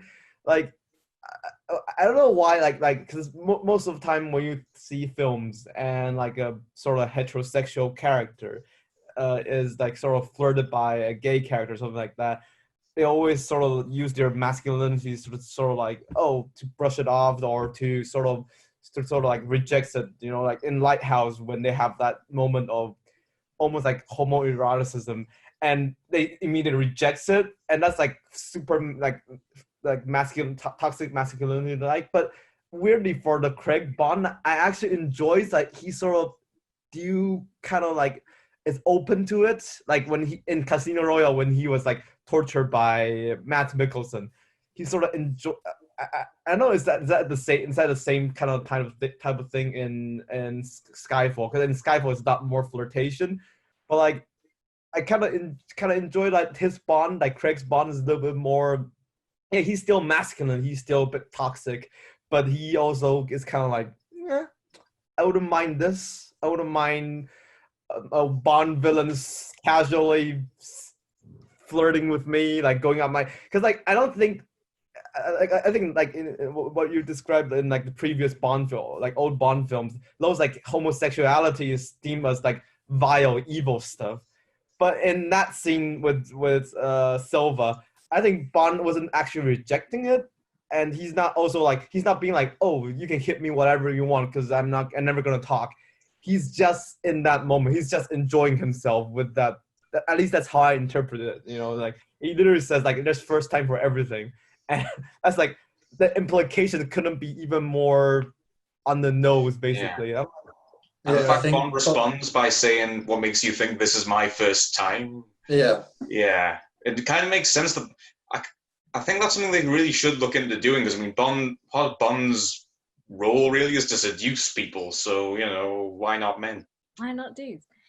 I was gonna say though, I guess like so often, like as everyone knows, like villains are often, especially in like animated movies, are quite like queer coded, and there's like so much of kind of like, even if a villain isn't necessarily like queer coded, they're also kind of often be quite like flirtatious and quite whatever, and so combining the two is sort of like, it's a bit of a dangerous message to be kind of perpetuating, as is obvious because of like the idea of the predatory gay and everything, and this like kind of this perpetuating that notion that like somehow being gay makes you inherently predatory towards other people of the same gender as you and stuff. And like it's kind of a sad thing. Well, it's more than sad, it's not a good thing, but like if there's a way of making it so that it's sort of like, I don't know how to feel about that interaction. It sounds like Daniel Craig's Bond it's kind of almost the best reaction it could have been to that situation.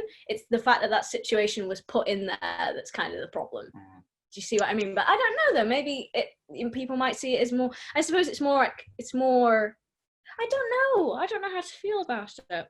In the old Bond films, this kind of thing, it wasn't just the villains. I mean, the character Pussy Galore in Goldfinger, she's meant to be a lesbian, and Bond, by getting with her, the point is he cures her, is kind of meant to be the point of it, really. Okay, yeah. Yeah, so this kind of goes both ways, really, with good guys and bad guys. But like in that film Peter mentioned, in Diamonds Are Forever, the two hench people in that, Mr. Wind and Mr. Kidd, they are a gay couple, and yes, they're assassins, they're murderers, they kill people, but they aren't shown as predatory. They are just shown to be a very kind of loving couple. They're shown to be holding hands and chatting with each other, but they're not shown to be kind of creepy or predatory or anything. So it's kind of spectrum, really. I think it is because obviously Bond has his sort of toxic masculinity as his shield and his armor, and the way he kind of deals with the world. And I think sort of challenging that heteronormality and stuff like that is an interesting way of challenging him as a character. I don't think it's ever been done particularly well, but I think that is a very interesting position to put him with, and I feel like that's why they tried to do that with Skyfall, is that like, hey, this guy has kind of masculinity as his armor, very traditional masculinity. Let's find a way to sort of get under that. Well, that weird metaphor. Like sort of break that open. Yeah. And so I see why they're doing it. I think it is very shaky ground, because obviously there isn't great LGBTQ representation in Bond films to begin with. So by just having this as the only LGBTQ representation, that's really the problem with it, I think. And Bond himself could kind of easily be shown to be like a predatory kind of bisexual, really, if he started getting with men. So. Well, he's definitely like, I mean, I don't know if it's fair to go so far as to say predatory male, but he is kind of like, it's part of his like, a sort of like persona is the ultra confident, I know everybody's going to want me, I know I'm going to be able to get this is easy. Like, it's not like I don't know, it doesn't certainly feel as consent. I don't know if consenting is the right word though, but I know what you mean. It's the same kind of, it's a weird distinction. It's hard to like sort of, I don't know, like it goes both ways kind of thing, but they're different, the ways they're portrayed. The kind of heterosexual sort of relationship and the homosexual kind of relationship are portrayed in quite different ways, but with a similar kind of, the reason that they're portrayed in that way, or the reason that they're explored in that way, is through the toxic masculinity. Yeah, he is in that way, he is shown to be kind of really kind of aggressive in that way, and especially in the earlier ones, like full on criminal in some of the earlier ones. So but Daniel Craig less so, well, much less so. I think Silva's a really interesting villain for this kind of sort of sexual coding because of his relationship with M and his relationship with Bond in the film. Is that they're sort of put as like a dichotomy, and M is sort of the central maternal figure for that. And it's the whole, the whole revenge plot around her for being abandoned and stuff like that. And I think it's quite interesting sort of having this sort of LGBT coded villain being sort of the abandoned son. And this is like a revenge plot against his maternal figure. While Bond does all of this crazy shit, but he's still sort of helped and nurtured by M throughout all of it. While still bolstering some sort of like heteronormativity. I'm not really quite sure what's saying yet, if this is criticizing sort of the abandonment of these sort of people, but then it also sort of villainizes them in the same way. But I suppose that's quite similar to what Bond does in Casino Royale, where it's sort of it provides, I don't want to say explanation, but it sort of shows like a path to how he got to this point where he's sort of a shittier kind of person. He's a misogynist, but it's like heteronormative. And I feel like that's an important point to go back to understand sort of Silva's relationship, and that he's sort of the same, but on the other side of the sexual spectrum. And but I don't know. I think it's a very sort of shaky thing that they were doing, and I think if they were going to do it, you really have to commit to do it. And like Devon said, I think you really need other positive LGBT representation, if not within this film, within previous films, to sort of support your stance and what you're trying to say. Yeah. That this isn't sort of as black and white as I think Skyfall maybe ends up depicting it. Yeah, often kind of characters who I've noticed this a bit recently, that characters who in their original kind of form of media, like usually books or comics, are known to be kind of bisexual, like John Constantine in DC. I know that he was out and proud bisexual in all of his comics, Deadpool as well, but when it came to do the films and the TV shows they were putting them into, they downplayed that, or didn't either treat it as a joke or just didn't mention it at all. And I think it's kind of a playing it safe option when it comes to studios in that way, really. It's that's kind of one of the obstacles they need to get past if they're going to make Bond into more of an LGBTQ figure. Yeah. To be fair, Constantine's more bisexual nowadays on Legends, now that they've brought him onto a different show. Oh, right, because on his own show didn't. Yeah, I didn't see it because it got cancelled. I have a rule about that. That's why I've never seen Firefly. Yeah. If it gets cancelled before it's finished, then I don't watch it. I also haven't played Half-Life 2. Wow. You need these sort of rules to protect you emotionally. So, yeah. Does anyone have anything? What do you guys think about the other villains like Dominic Green and Le Chiffre? I can't remember. Le Chiffre, yeah. I barely even remember Dominic Green. Same. Yeah, they're kind of like Le Chiffre's sort of like Mads Mikkelsen's immediately going to be very striking, like no matter what sort of role you put them in, and you know they gave him like the blood tear duct sort of thing. But I don't think his character is very interesting. Oh, I disagree.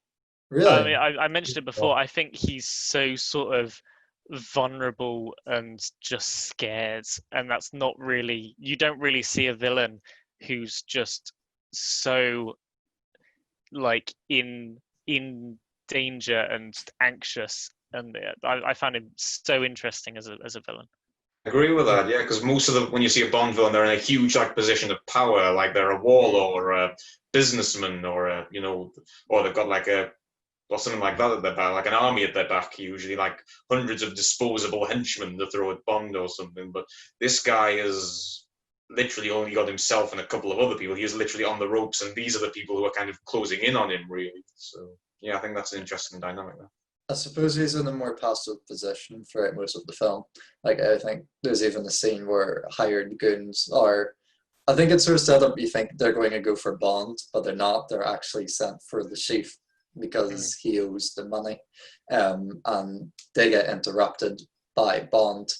Like, I'm sorry, I probably spoke too brazenly there. I don't think he's like a non-interesting character, but I don't think he's like a prominent villain in that sense. Like, I don't think he's the driving force of it. It sort of feels like a rooted problem for Bond to be at the Royale, at the set piece, you know, rather than sort of Silva, where he sort of really drives the action of the entire plot. Yeah, but I do think the weaker sort of male aspect is quite good, because of Bond being so forceful and so, because they're both in the sort of vulnerability. Like, Le Chiffre is already fucked up, and it's about getting back in. And then Bond's also sort of fucked up from the start. So are they parallels? Do you think every Bond villain has a parallel to what he is? The well thought out ones, you know, like they're all sort of mirrors of what he's going through at that point. Well, Blofeld. That's just sort of antagonists. Well written antagonists should be. Every character should be an extension of the main character in some way, doing something for their arc of the story. I think Blofeld. Dominic Green. Lovely. I think with Lashif is the interesting thing is that how he died, how he got defeated. Because normally when you have like a Bond villain and you sort of have to fight him in the third act, but in Casino Royale he dies in the second act, and that sort of shocks the audience. It subverts the expectation, and we're like, oh, so who Bond is gonna fight for the next few for the next half an hour then? And he just go on a merry-go-round trip with Vesper, and then eventually Vesper died. And there's not really a central villain. There's like Mr. White, but like the guy he captures after it. So I think that the fact that Casino Royale doesn't really have a real villain is really interesting, because like I don't think Lashif is a traditional villain at all. Like he's literally just a bad guy, but not a bad guy in the sense of a movie sense. He's a bad guy in terms of he's just being like a real world sort of guy doing bad, like dirty laundry, like not dirty laundry, sorry, money laundry kind of thing. And I guess and Bond has to fight this non-Bond villain thing. Like the first villain he fights in the film, not henchman wise, but like the big villain is just a normal guy, and he doesn't really get to defeat him. He just dies like without any of Bond's intervention. It just shows how small Bond is. And I think when you're talking about parallels, I think Lashif do have that parallel with Bond, like because both of them are so insignificant in their own stories. Because Bond was sort of powerless in Casino Royale, like the whole film, throughout the whole film, he's been led on by Vesper and other forces at play. And same thing with Lashif, like Lashif just gets squeezed, get pushed over by other villains. And I think maybe that's the reflection there. Like both of them are just a pawn, basically. I like that idea that kind of because I mean, you know, Bond is usually the guy with all completely confident in control of himself, but in this he's at the mercy of, you know, of Vesper and MI6. And Lashif, he looks the part of a Bond villain. He's got the scar that weeps. He's got all this, reputation. He's got the name, which just means the number.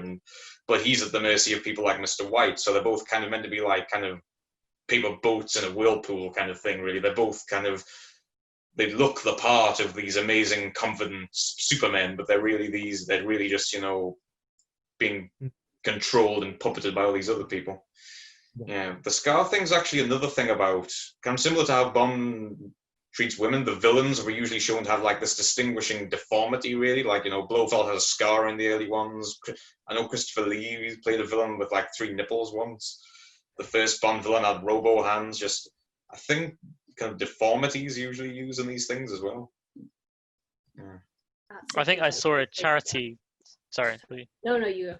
I saw a charity being set up that was to encourage Hollywood to not make their villains kind of scarred and deformed, and actually kind of move into making some of the hero characters scarred and deformed to try and kind of shake the stigma that it has. I think it's quite interesting, especially in Casino Royale, because Bond gets beaten up so much and he has so many wounds, and then he like attends the poker game a couple of hours later and they've like all healed. You know, it's served as like, well, I don't think like he's pretty, like when he takes his shirt off in the film and you can be like, oh yeah, that like stab wound was that fight, that like bandage was that fight, those face scars were that fight. It does build up over the film.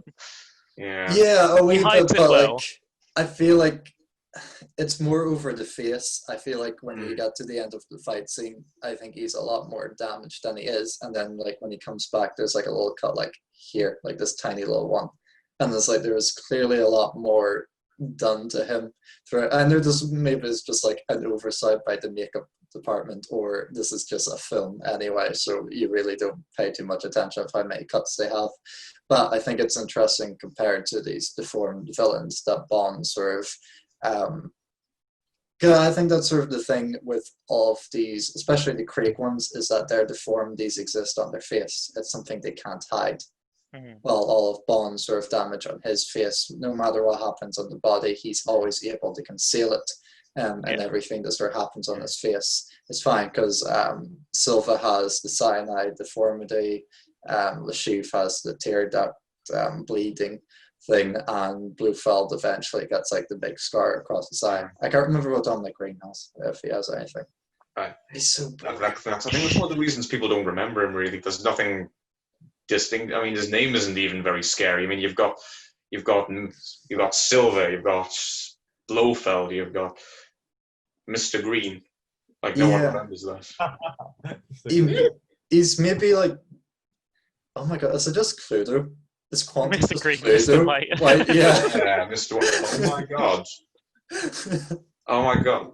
That should be like the naming basis for the Spectre organization. Like, Colonel Mustard, how goes things in... Sorry. And is Colonel Mustard. I love that because there's like a scene in Casino Royale where he's like, "Oh, I thought M was just a letter. I don't know what that actually stood for." It's like, don't say another, word of my name or whatever. What if it's just mustard? That is amazing. I would love if in another Bond film, Judi Dench turns up as this like villain Colonel Mustard. It's just her like a fake moustache. Nobody mentions it. And Q gets replaced by, I don't know, P, Professor Plum or something.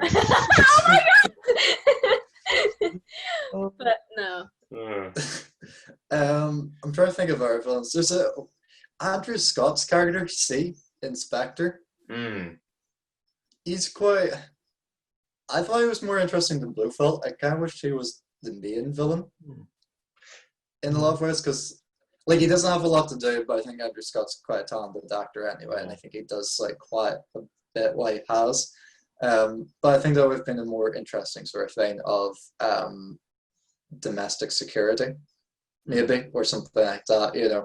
I suppose it's quite similar to what Silva's doing in exposing agents throughout the sort of thing, like putting people at risk like that. I don't know, I think those are often not done well because everyone tries to do sort of the cyber terrorist sort of thing or social security like that, and I think it's I can't really put my finger on what's wrong with it, but I just never get as engaged as I should do. It's like one of those modern concepts that everybody tries out, but it's just never quite executed in like a really interesting way. I don't know, do you guys have thoughts on C as a character?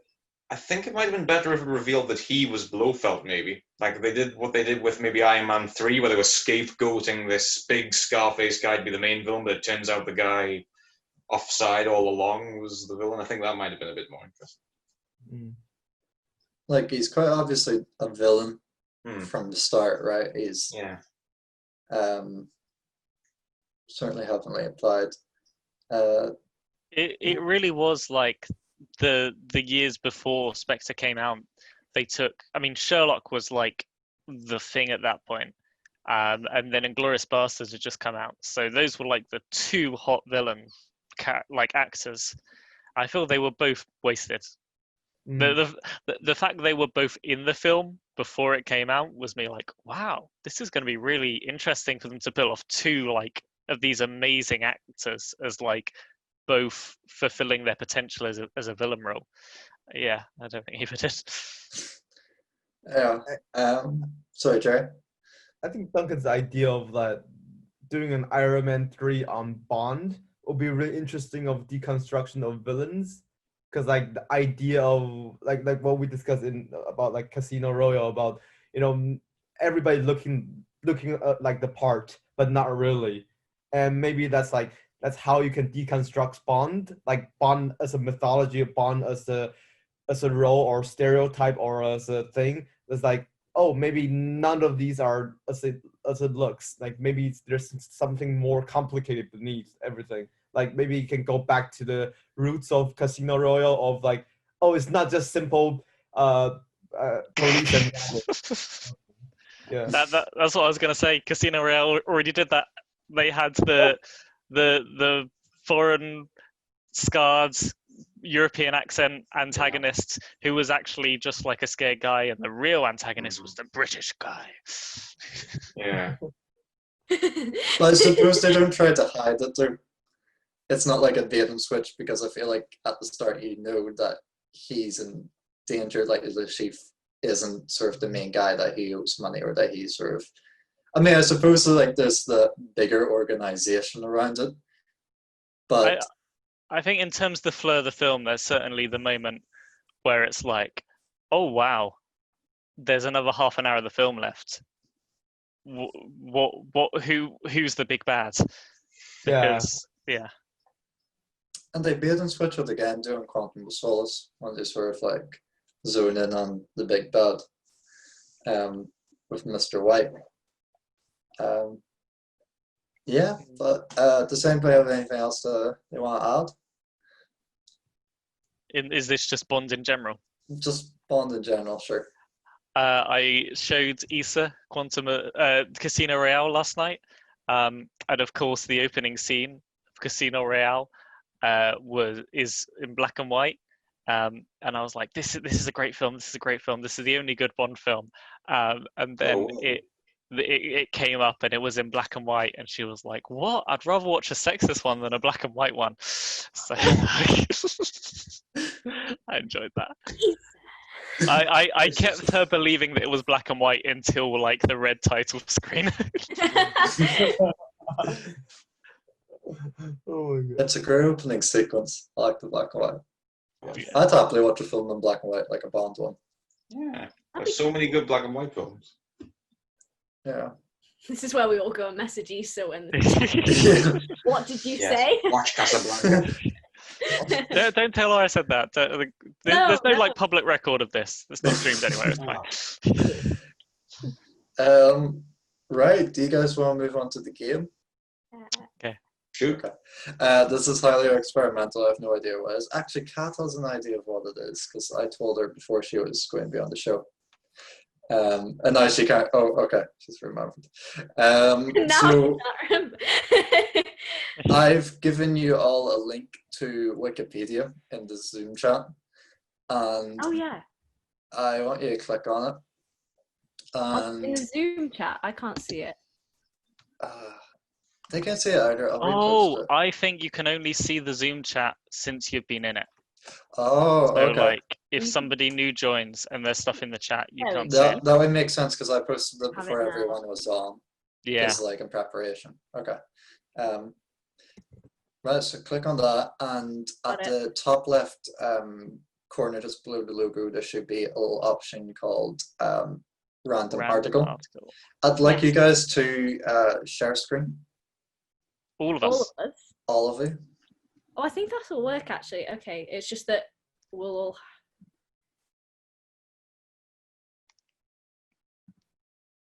I am screen Oh my sharing. god. Okay. Okay. Okay. Should I? I'm not sure which to screen. Should I do desktop or Chrome? We'll do Chrome. Chrome's probably better, yeah. Yeah. I can't see anyone else's screen. Yeah, I can't see anyone else's either. That's all right, I think. Is it The being stream shared? can see. The stream can see whoever's is talking. I think. Oh, is that how it works? Or maybe it's just because I'm just looking at it now. It can only see mine at the moment. Can So- it see mine now if I talk? Oh, it'll be like in 30 seconds, I guess. But yeah.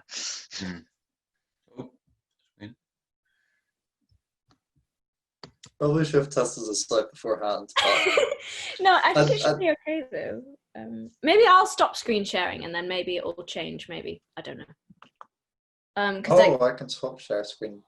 I'm share screening, but I can't screen Oh sharing, wait, but I I can't don't see think it anyone was else. mine because I hadn't pressed. Oh wait, no, I don't know. Oh, there we go. Okay, now I've stopped screen sharing. Whoever's on right now, the Wikipedia page, I can see. I don't know whose it is though. I'm screen sharing right now. Yeah. Someone click. Does can it you- say creating AI in Unreal Yeah. Engine? Yeah, part? that's mine. happens. Hello, Devon. You're now in charge of the screen sharing. Okay. Sorry. I'm I'm not sorry. sure screen sharing, but I this- can't see anyone else. Can't we take it in turns? We can. Oh, somebody's hovering over Fleming or something. Yeah, right? And okay. the Eiffel Tower. We could take it in turns, I guess. The next 10 minutes of just figuring out how I'll to. stop We could sharing. hot switch. Yeah, we could do it so that we Yeah. switch over. Yeah. Okay, cool. I'll need to everybody- get back onto my browser, and I don't know how to do that from here. Are you guys Um, seeing Devon's right now? some Katie Balls is on the live at the moment. But cool. I don't know. I think that's mine. Right. That wasn't me trying to be funny. It's just true. My game that I'm prepping with you today is that there's so many Bond films. I want you guys to do a little bit of sort of reconnaissance task. So what I've prepared is a spinning wheel, which I was hoping you guys would all see, but I think because of the share screening stuff, you're not going to, so you'll just have to take my word for it. I'm going to spin a big wheel of all the Bond films, and we are going to play the Wikipedia Hitler game, but with James Bond films. If you don't know the game, I'm going to set you guys onto a random article. If you just press random article. Can we do it now? Yeah, go for it, Devon. And yes. Everyone, like if we're watching Devon, you guys can play along too. Oh Minnesota State Highway 78, my favorite. So what I'm going to do is I'm going to randomize a Bond film, and the aim of the game is that you have to get from your random article onto said Bond film by only clicking on hyperlinks. Okay, the articles. That can be done. This is near impossible for me. And the thing is, you're going to be timed, so I'm going to give points. So it's time rather than clicks. Oh, nice. It's both. I'll give 10 points to the person that can get the smallest chain, and I'll give 10 points to the person that gets there first. What's the time limit? I'm going to do a very monotonous reading of the Bond theme from said James Bond film. When I'm done, that's it. Time's over. Oh my god. You want to play? Wait. Yeah. Can I ask another question before we go? For it. So we're clicking on hyperlinks within this randomized Wikipedia article until we get to any James Bond reference at all. You just have to find your way from this article onto the James Bond film. Okay. Right. If that makes sense. The James Bond one that you say. Yeah, so say I got, my random article was Artemis, the Greek god, and the Bond film I had to get to was Moonraker. I do Artemis is the goddess of moon, find the moon hyperlink, click on that, go down to Soviet Union, exploration, Cold War espionage, or Cold War and culture, espionage, Moonraker. Mm-hmm. This sort of thing. Gotcha.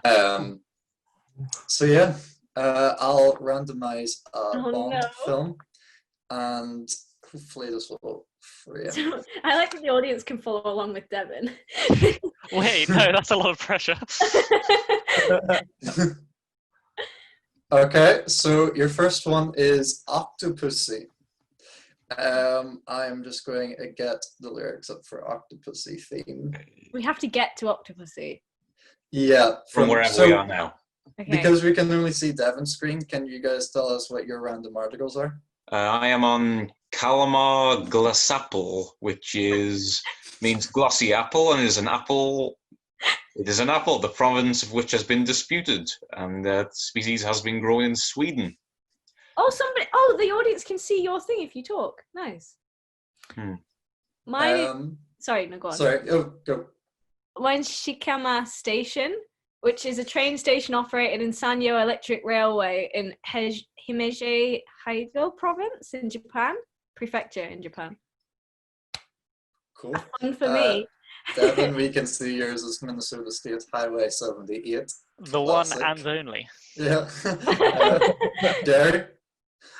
I'm on Marcelin Boli, a French paleontologist, geologist, and anthropologist. I have no idea how to get to Octopussy. So I'd like you guys, if you can, to try to keep a note of your chain so we can go over it at the end of what you guys did. I guess the best way of doing that is right-clicking and opening in a new tab. Are we allowed to control F for keywords? Nah, you have to search where it is. And one other thing, if we go through a hyperlink, are we allowed to go back? Yeah, sure. Right. Okay. And it can be any link on the page, any hyperlink on the page. It could be in external links or anything. You have to say on Wikipedia. Right, but if it's an external link to another Wikipedia page, is that cool? Yeah, but I suppose that's an internal link. Yeah. It's under external links, just checking. Okay. Oh, okay. Like not Yeah, like it's not official website references. in Japanese. Like, see how the opening sentences are done, where it's basically the blue words are part of it. So like highway is a valid link, or a valid link, or you know, perham, or this sort of thing. Yeah. Right. Right. I'll start going, and then you guys can start. No. Right. 3, 2. Oh, sorry. By the way, just say done whenever you're done. Okay. Okay. And then when everyone's done, I can stop. 3, 2, 1. All I wanted was a sweet distraction for an hour or two. Had no intention to do the things we've done. Funny how it always goes with love. When you don't look, you find, but then we're two of a kind, we move as one. We're an all-time high, we'll change all that's gone before, doing so much more than falling in love. On an all-time high, we'll take on the world and wait, so hold on tight, let the flight begin. I don't want to waste a waking moment, I don't want to sleep. I'm in so strong and so deep, and so are you. In my time, I've said these words before, but now I realize my heart was telling me lies. For you, they're true. We're on all-time high. We'll change all that's gone before, doing so much more than falling in love. On an all-time high, we'll take on the world and wait. So hold on tight, let the flight begin. So hold on tight, let the flight begin. We're on all-time high. Where did you guys get? Oh my god, I'm nowhere near.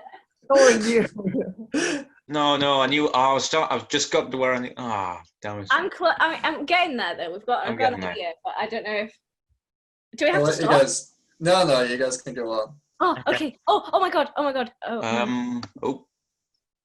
No, it's okay. Okay. Yep. I think I know where I'm going now. Come on.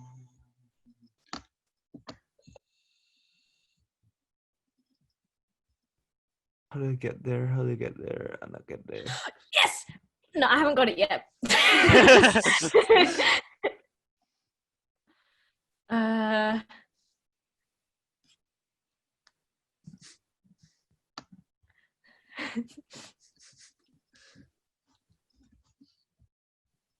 Is it octopus you were supposed to be getting to? Yeah, octopus. Okay. Nearly there. Yeah, same. Getting there. Where is it? Come on. Where is it? Ah! Dry martini. Oh, no. I've lost my page. Got it back. I've got it! Damn it. Yes! Damn it. Oh, I was so close. Woo! Can still 1 point for least amount of clicks. Oh yeah, keep going, guys. Oh, yeah, I can keep going. I'm gonna win. You've got this, Jerry. Yes. No. Yes. I got it. Woo! Well done. I feel like it could have been a lot quicker, but I went a long way.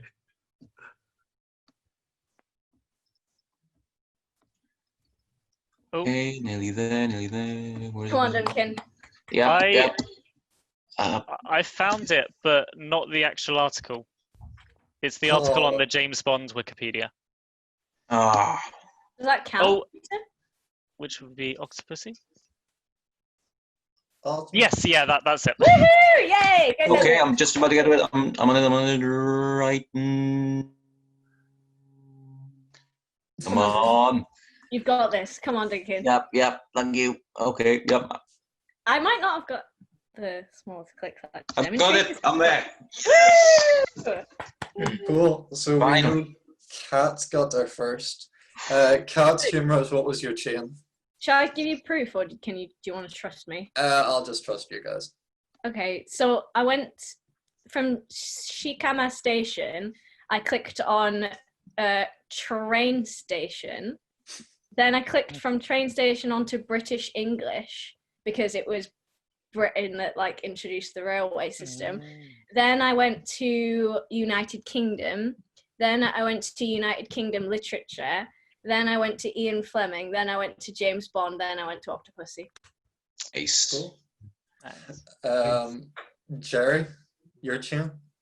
So I went to paleontology, and from there I go to fish. It's probably a faster way, but I went to fish. And after that I went to aquatic animals, and I went to marine biology, and then octopus, and then octopussy. Nice. Cool. Wow. That's a chain of 6. You have to beat 6, Devon. I did not. I got Minnesota State Highway 78 to Minnesota to US State to United States to World War I to Treaty of London to United Kingdom of England, Great Britain and Ireland to British people to British Film Institute to Cinema of England to production of the James Bond film to Octopussy.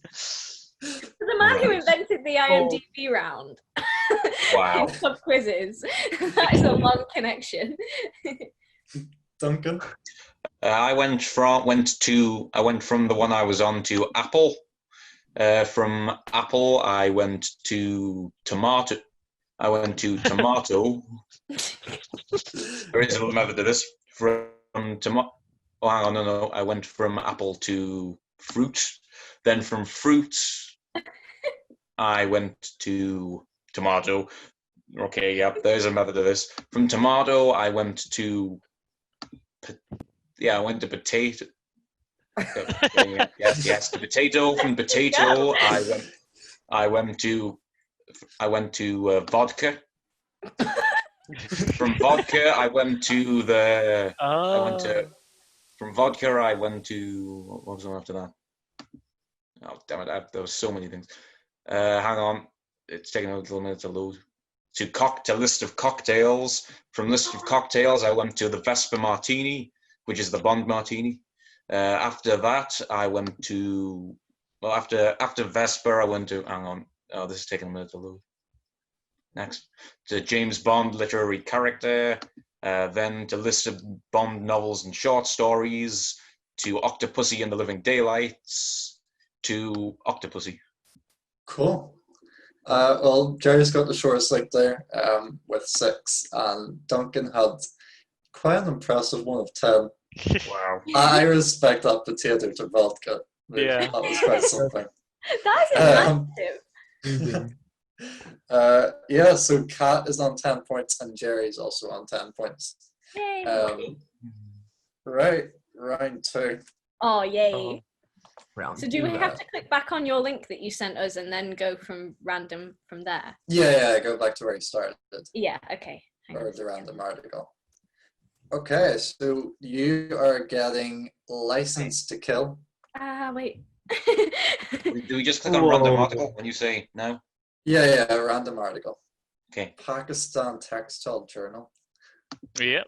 The one and only. The one and only. Oh my god! I got Emmanuel Sebarem. Emmanuel Sebarem, born 19th of December 1999, is a South African cricketer.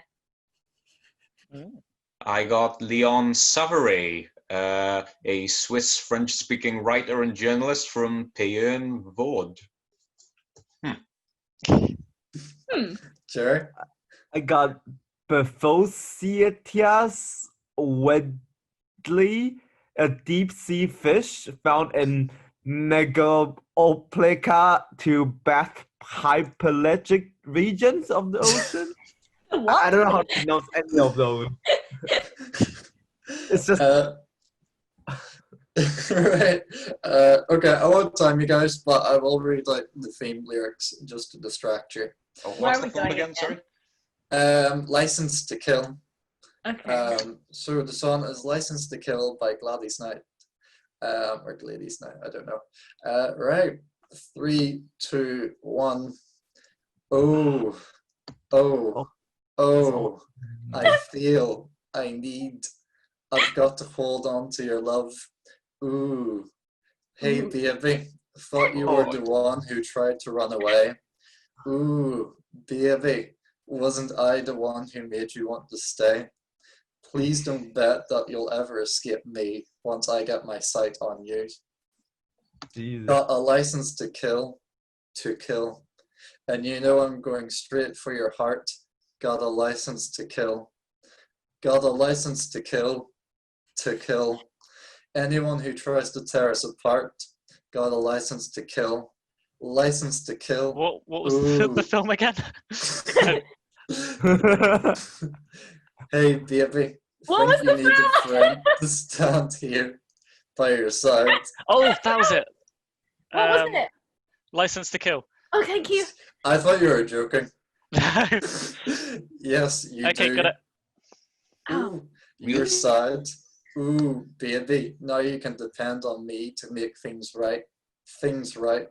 Please don't bet that you'll ever escape me once I get my sights on you. Got a license to kill, and you know I'm going straight for your heart. Got a license to kill. Got a license to kill, anyone who tries to tear us apart. Got a license to kill.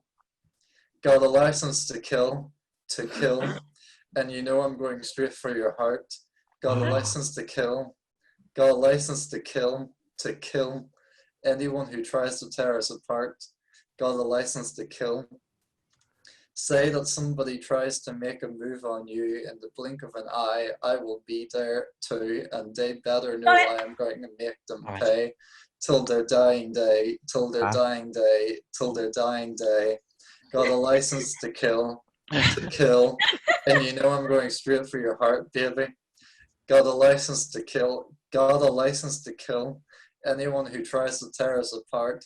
Got a license to kill, got a license to kill, and you know I'm going straight for your heart.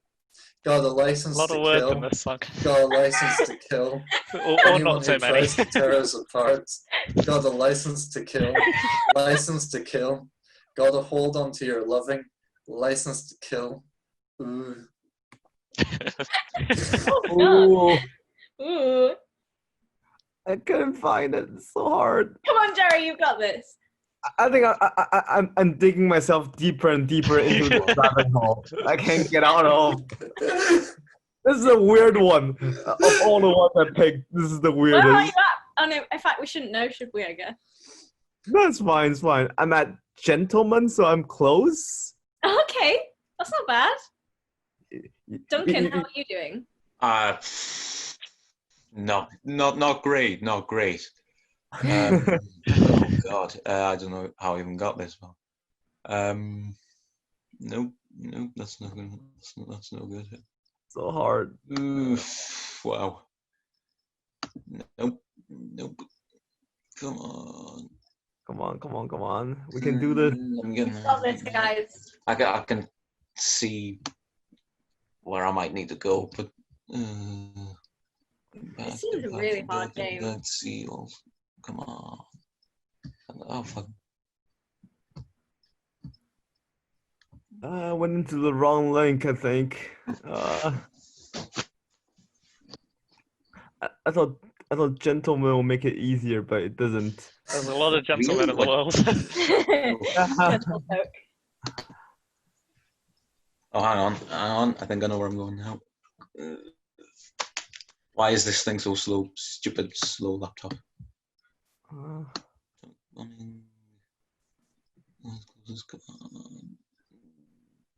some reason, my screen at the moment is the only one that's being shared, and there's nothing happening on here. I'm just looking at Devon's. Oh, really?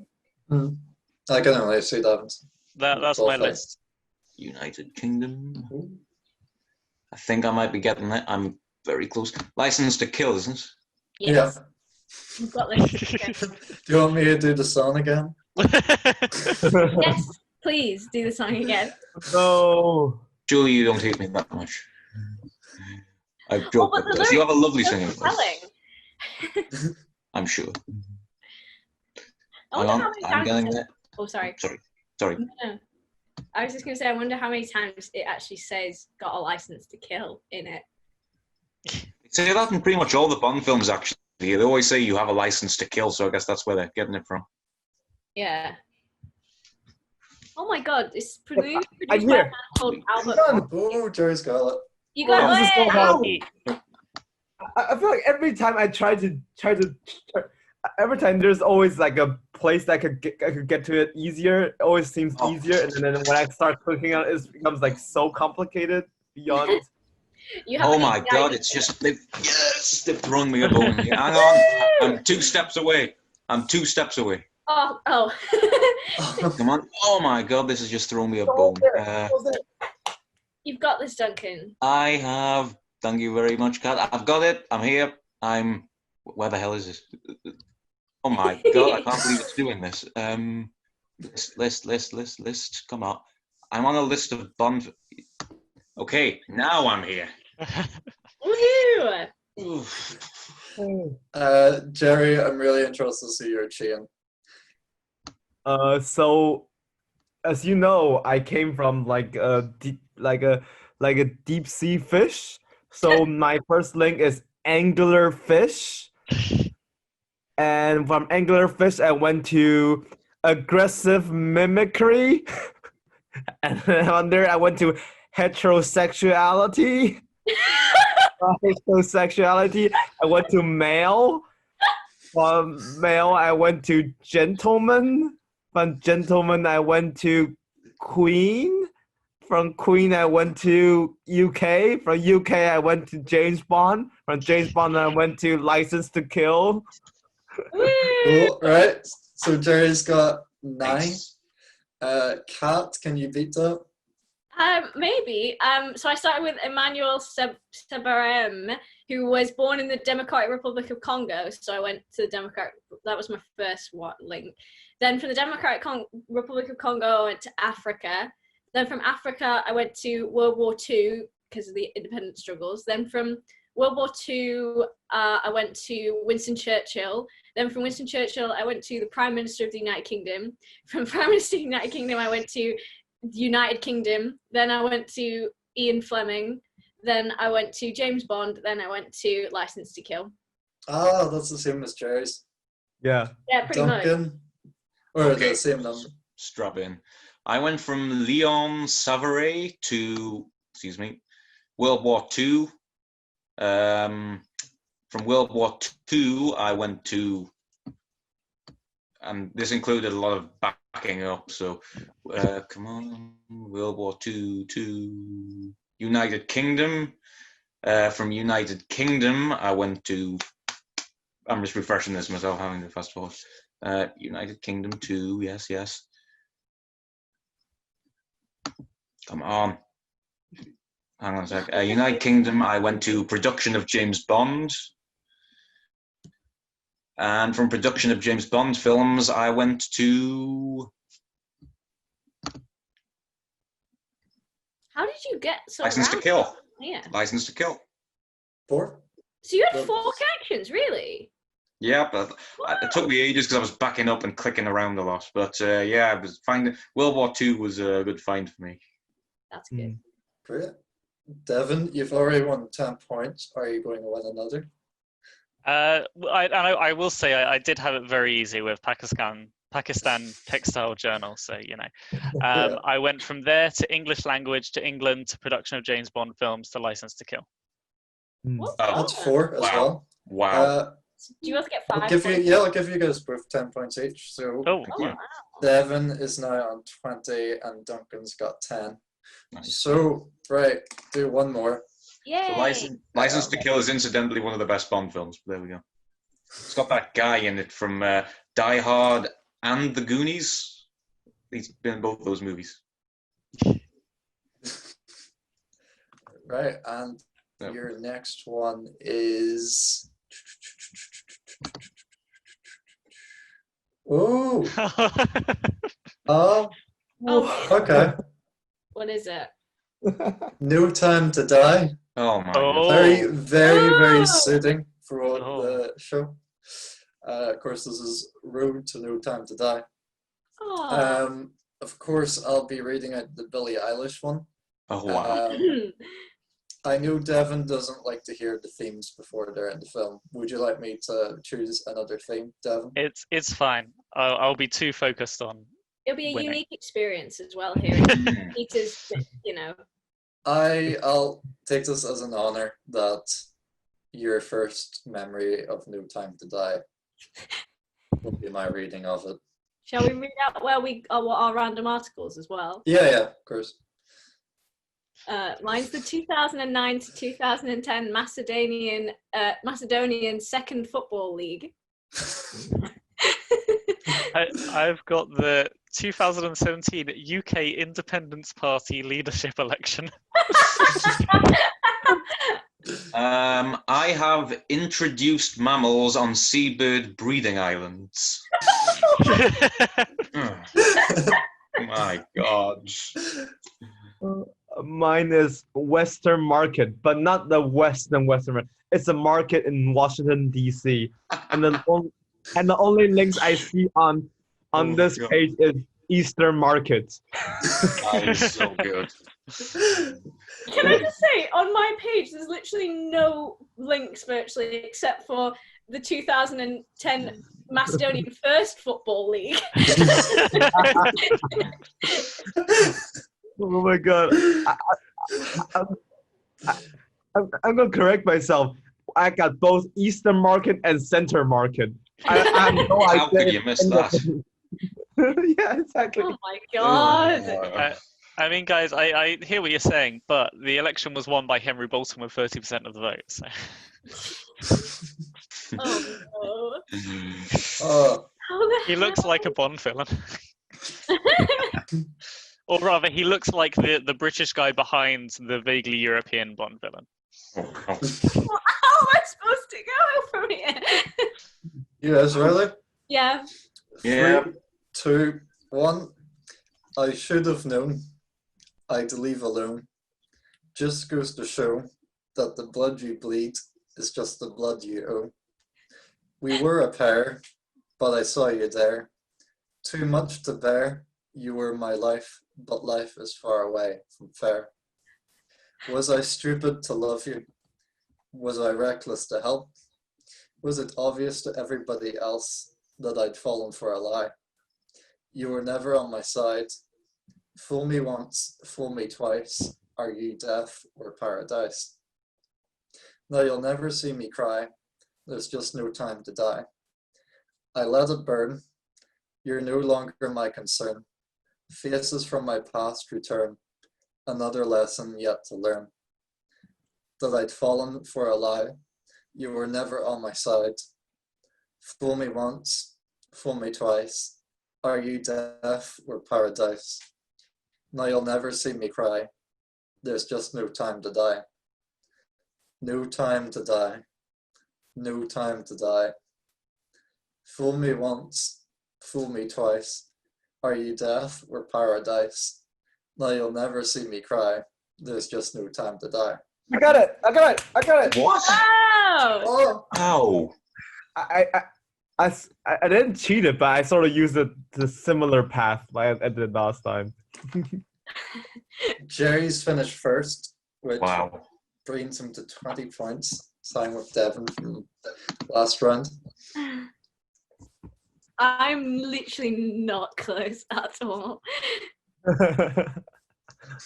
Oh, hang on, I might. Oh, Oh no! God. Oh, no, wait, no. Oh. And it's to the newest Bond film, right? Yeah. Yeah. Yeah. Okay, I might. Come on, squeeze. How is it?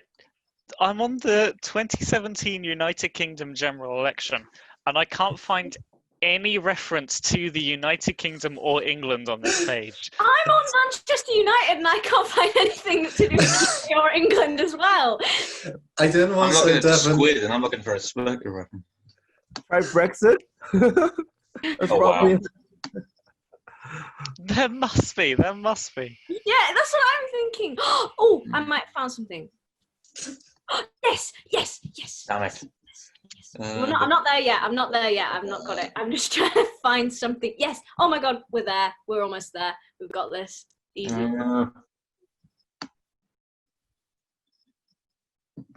It's so annoying. I'm sorry. Okay. Yes. Oh, come Oh, on. yes. Yes. Yes. Yes. Oh, I'm nearly there. I'm just one off. Come on, Duncan, you got this. I've reached Octopussy somehow. Hey, James Bond series. Oh, hang on. There might be something more specific. Come on, got it. come on. You're close, Devon. Once you get to UK, it'll be smooth sailing. Yeah, it's from kind there. of easy to find from there. Just going down to. You'd think starting an Alright. UK Independence Party election would have been a Easy one, yeah. smooth sailing. I've got it. I'm here. I can't believe how long that took me. Do you want me to hurry up? Because I'm trying to find a short route, but it's just not working.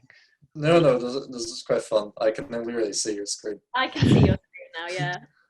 Like, this one I would understand that there is no reference to the UK or England. But this one, the fact that this is the general election, this is... What? I think I know where you come What? from, but I don't want to help you. I know where Kat's showing that team spirit. My link is so long. It's 1, 2, 3, 4, 5. 6, I want to give you advice so much, but Oh no, it's the attack. Oh no! I just want... Oh no! Never mind. No. There must be England here. There must be. Come on. How? It's just not like it's got Northern Ireland. That's fine. But even in Great Britain, there's no England. This is. Can you just click on Europe or something and look for farming things? Yeah, but I want the shortest path. True.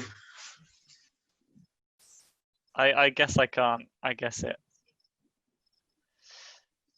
Okay, I'll just have to. No.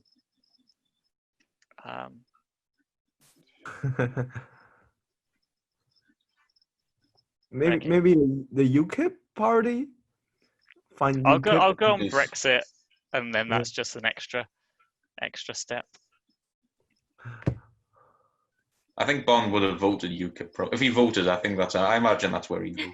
I was gonna say, did you try Theresa May? Well, I wanted to go straight there because I didn't want the extra step. Okay. But alas. Yeah. There we go. Cool. So, Jerry, you got there first. What's your chain? So it's actually a lot easier than I thought. So from Western Market, I went to Eastern Market. From Eastern Market, I went to British attack of 1814 to burning of Washington, which is like the 1818 attack, to United Kingdom.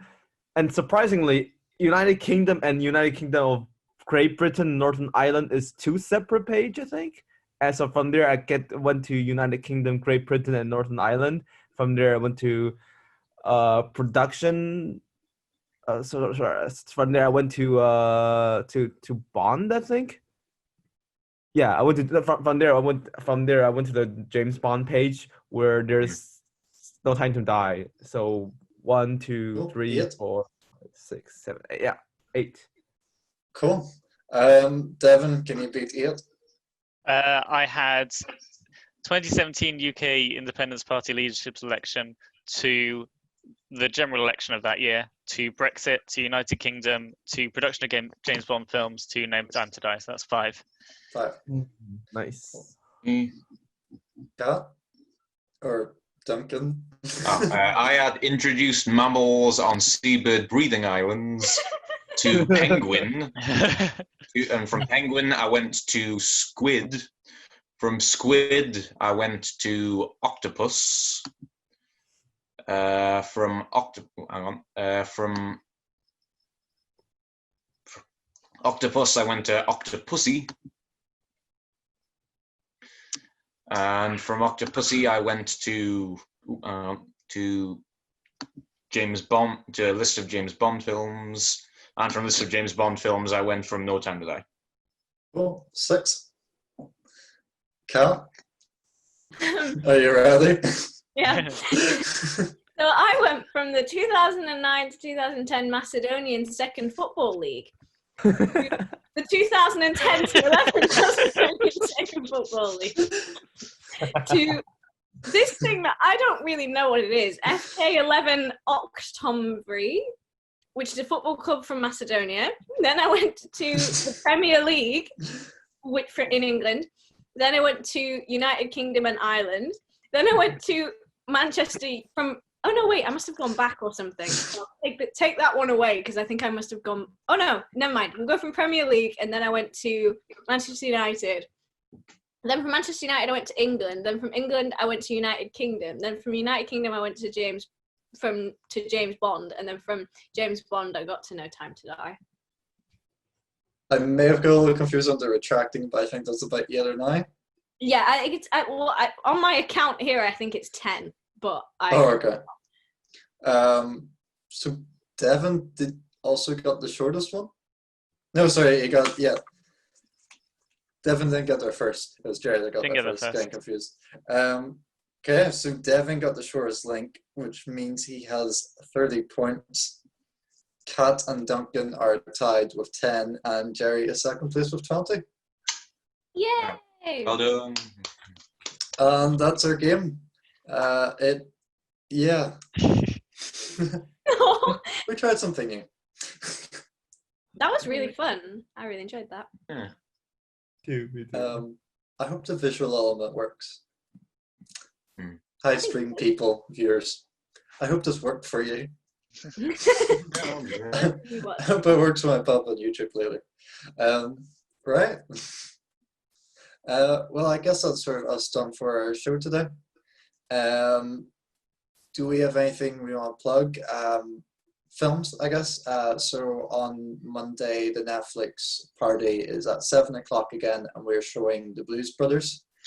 And then on Wednesday, oh my God, yes, we're doing a debut of BBC iPlayer watch parties. And to celebrate a national video game, we're doing a double bill of Lara Croft Tomb Raider and Lara Croft Tomb Raider The Cradle of Life.